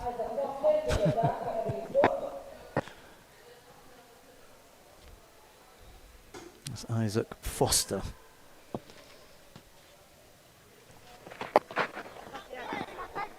Oh, he gets that one away. Yes, that one's going through the legs of the man at backward square. Just he occupies that position there. No protection behind him. No deep backward square on the boundary. The man is a deep mid wicket. Was pulled in his area and he really should have done better there. Yeah. That was Serret. Didn't have a bad bowling spell. 13 runs he conceded in his 2 overs. But on that occasion, just letting one go past him for 4. Gifts a boundary to Andre Yard, who's having a good knock. He's rotating the strike. He's not striking the ball for big boundaries, but he's moving the ball around in the field. He's 17 off of 17. Yard knocks that out into the deep. They jog through for 1 run, and much to the delight of the crowd, it brings Brian Lara back on strike. They'll change the field around a little for the left-hander now. And the floodlights are on. The light is fading here. The natural light is fading as the sun is setting. Just 25 to 6. After, yeah. And the spin is on. There's a man dropping out to... He's going to go to backward point on the boundary, but there is a backward point in place next to the umpire. Long off, long on, deep mid-wicket, deep cover are the fielders out in the deep, the 5 out in the deep. In fact, Serret is going to go all the way around to a sweeper position. There is a man at deep extra cover as well in Charles. Foster bowls, right arm round. And Lara just thinking about working that down to 3rd man, but misses out. He's trying to manipulate the field. That big gap there behind point, he's trying to exploit it. A little sweep, and Yard says, I'll take that. You go up the other end. Wide ball. Yard not doing the crowd any No, favours. He no. could have easily turned that single down. But Yard has other things on his mind. He wants to get to this total. Required run rate now 4, but he wants to get there in quick time and make this game safe. We're in the 10th over. The score 79 for 2. That's the ball. That's short and pulled to the square leg boundary. That's going to be 4. So the man who was at deep point when Lara was on strike, the left-hander, came up into the 30-yard ring and perhaps unawares to the rest of the field. And there's the captain, Roberts, pointing at him that he was telling him to stay back. He didn't know why he came in. And Yard just tugged it around the corner for 4. The captain was astonished that he wasn't on the boundary there, sir. He's played that. He's played well, actually. Yard, 22 off 19, just edging ahead of... And he's played that nicely. That's the one that Lara was looking to play on this side. Yeah, that's a clever shot there to get some additional runs. He's already gotten the boundary in the over. Saw some width outside the off stump. And just played a nice dab shot, pass backward point for a couple. He's made Lara run a bit. I think Lara was under the impression that he would come out and stay at one end and knock a few balls around. Now he's running up and down and working up a sweat. Last ball of the over from Foster. He bowls now. That's pulled again. Couple of bounces past the square leg umpire. And that's 4 as well. 80. What's that going to be? 89 for 2, is it? And the man did not go back onto the boundary. And Roberts is looking at the bowler, the captain, indicating to him, I think the captain wanted the man back on the boundary at backward square, but the bowler wanted him inside. And another short delivery from Foster and just hammered behind square for 4. Hey, look, KFC has an incredible promo. I already had that for lunch. Crunch whoever isn't on board. Order KFC's Mega 6 Bucket for only $115. KFC, it's finger licking good.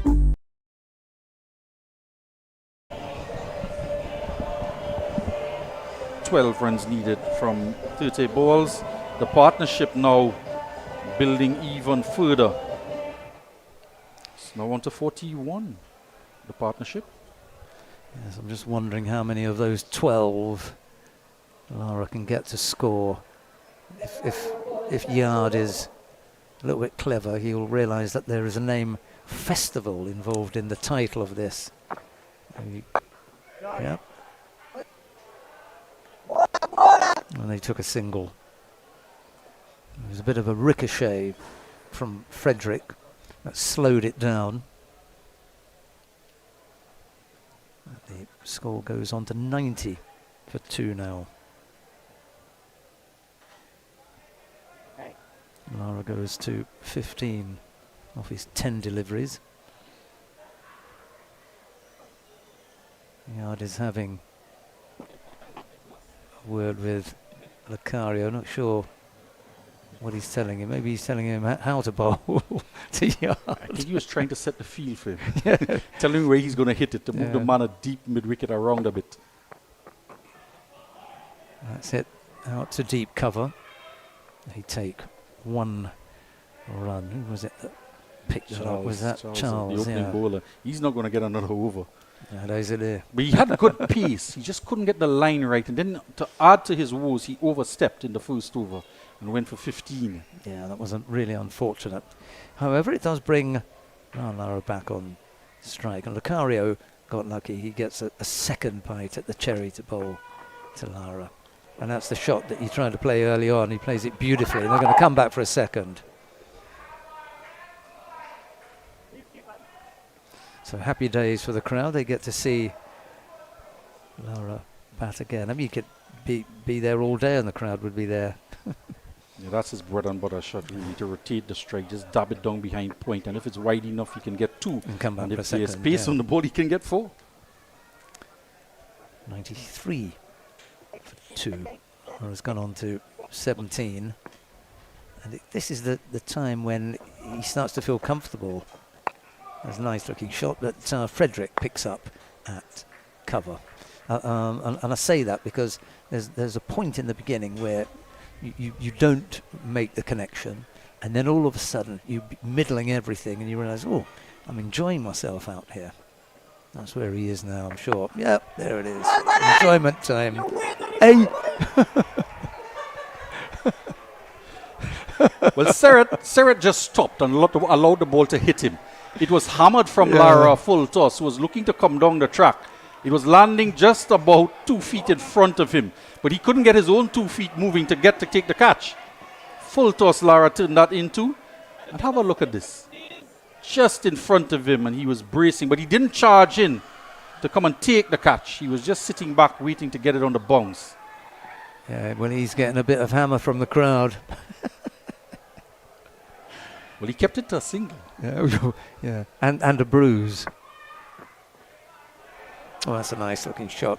Yes, that had to be stopped there because it's so fast.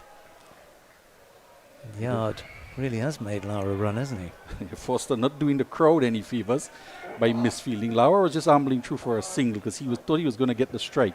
In fact, he will get the strike because it's the end of the 11th over. Well, that was okay. For 2. Yeah, good that he came back for the second then. I was telling you the story earlier on the last time I played against Lara, and he made a 50 and he was going to retire out. And I asked him to stay on and finish because it was just about 30 odd runs or so to get. He said it was the first time a captain ever asked him to stay and bat. And I think the crowd would want him to stay and bat here with just 5 runs required now to complete this game. I was also standing at extra cover when he came out to bat, and he hit one toward me, and I moved 1 step to my right and I fielded it, and I thought, Lara's just cover driven to me, and I fielded it. Oh. The next one that he hit, I never saw it. It flew past me in a blur at cover. So you don't want to give him the same delivery in the same spot twice. And we've seen commentators, as you mentioned, speak about Brian Lara, Brett Lee in particular, that to Sachin Tendulkar, you bowl one ball in one spot and Sachin will hit the same shot over and over.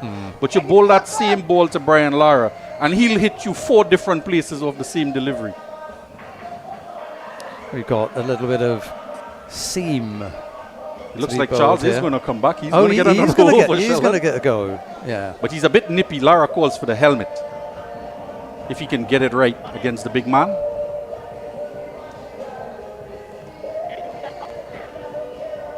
I've never batted without one. I agree with you. I've never done that either. Once I owned one, I went every time to bat, particularly against the spinners when you want to sweep. Yeah.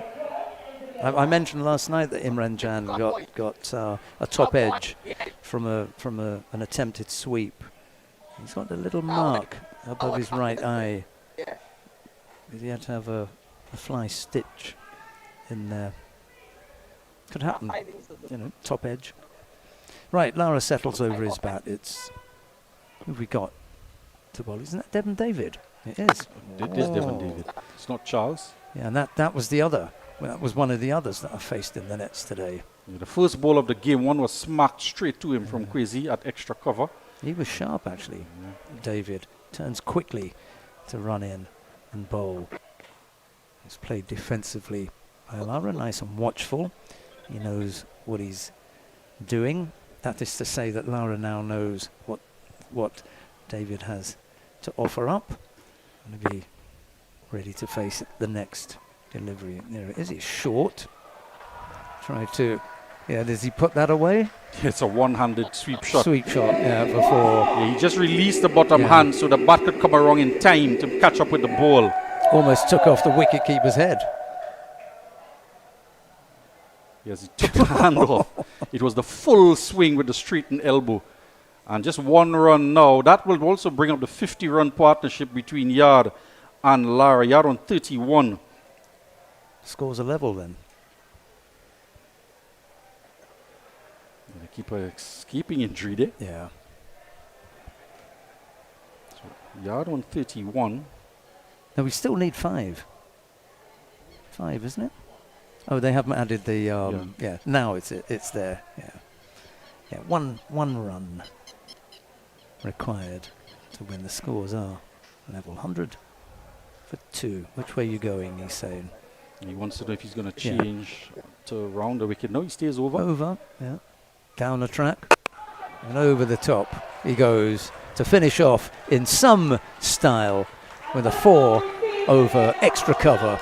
Now Brian Lara closes out the innings. It's a fairly straightforward win for the Harvard Club over Ebony Sports and Cultural Club. And to give you a full wrap up, I'm going to give you over now to Billy Furlong.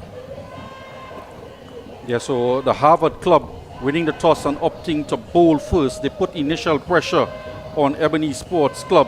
They could only muster 100 runs for 6. The game was truncated to 15 overs. Aside, because of the rain we had, the sharp shower we had before the start of play, and the toss was taken at 10 past 2, and play was scheduled to start at 2:30. Had to be pushed back to 3 o'clock. And 1 hour and 8 minutes of play saw the Ebony Sports Club 100 for 6 in 15. Turner was the first man out for 1. Struggling innings from Cleveland Frederick, 19 off of 27 with 1 boundary. And Jonathan Lacario, who was trying to add impetus to the innings with 1 boundary, he went for 16 off of 20. That was the largest partnership of the innings, was 49 runs off of 42 deliveries, that partnership between Lacario and Frederick. And Dwayne Cockburn, he also tried to get things going. He made 8 off of 13. And Akiba, he made 4. Dwayne Cockburn was bowled there in that delivery, and that was the dismissal of Akil Bab. And that wicket fell with the score on 60. The 4th wicket went down. Then Andrew Yard came in to bowl. He was smacked for a couple boundaries, but came back quite well. And then it was Harvard's turn at the crease. And it was the wicketkeeper and captain opening the baton, sitting 25 off of 19 with 3 4s and 1 6. Johannes Kwesi, his opening partner, striking 13 off of 12 before he was out bowled by Kadeem Roberts. And then the boundary started to flow. Jones hitting 3 4s and 1 6. And a full toss put away. There were just 3 men on the onside. And bowling down the leg side was not to be had by Jones, but one went down the leg side and stepped out of his crease, and he was stumped, Jones. Then came the Prince of Port of Spain to the crease and got off the mark with a boundary behind square, and this one just caressed through the offside for 4. Brian Charles Lara struck 5 4s. This one back-to-back boundaries, one hammered down the ground off of the leg spinner. And Yard wasn't backward either. Andre Yard, 31 not out, 4 boundaries he struck in his 23 deliveries. And really, once he got going in the innings, he got to 17 off of 17 deliveries, and then he continued to accelerate during the course of his innings. And Brian Lara finishing the game off, smacking one, advancing down the track with 1 run needed.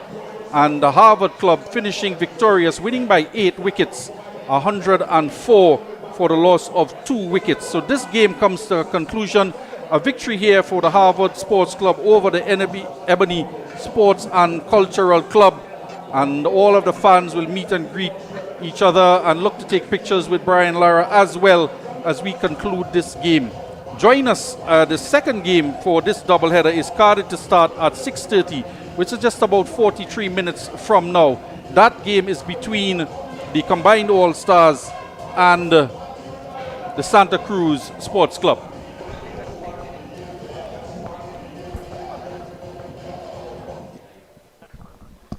And we will have, just to let our fans know, the prize giving will take place. And Gregory Wales is down there.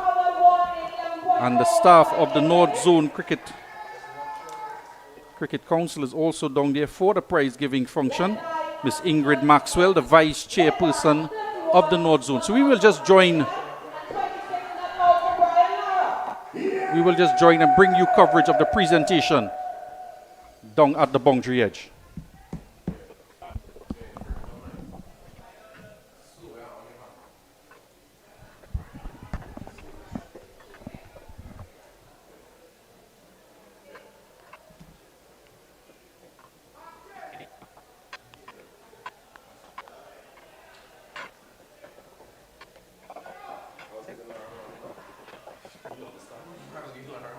again.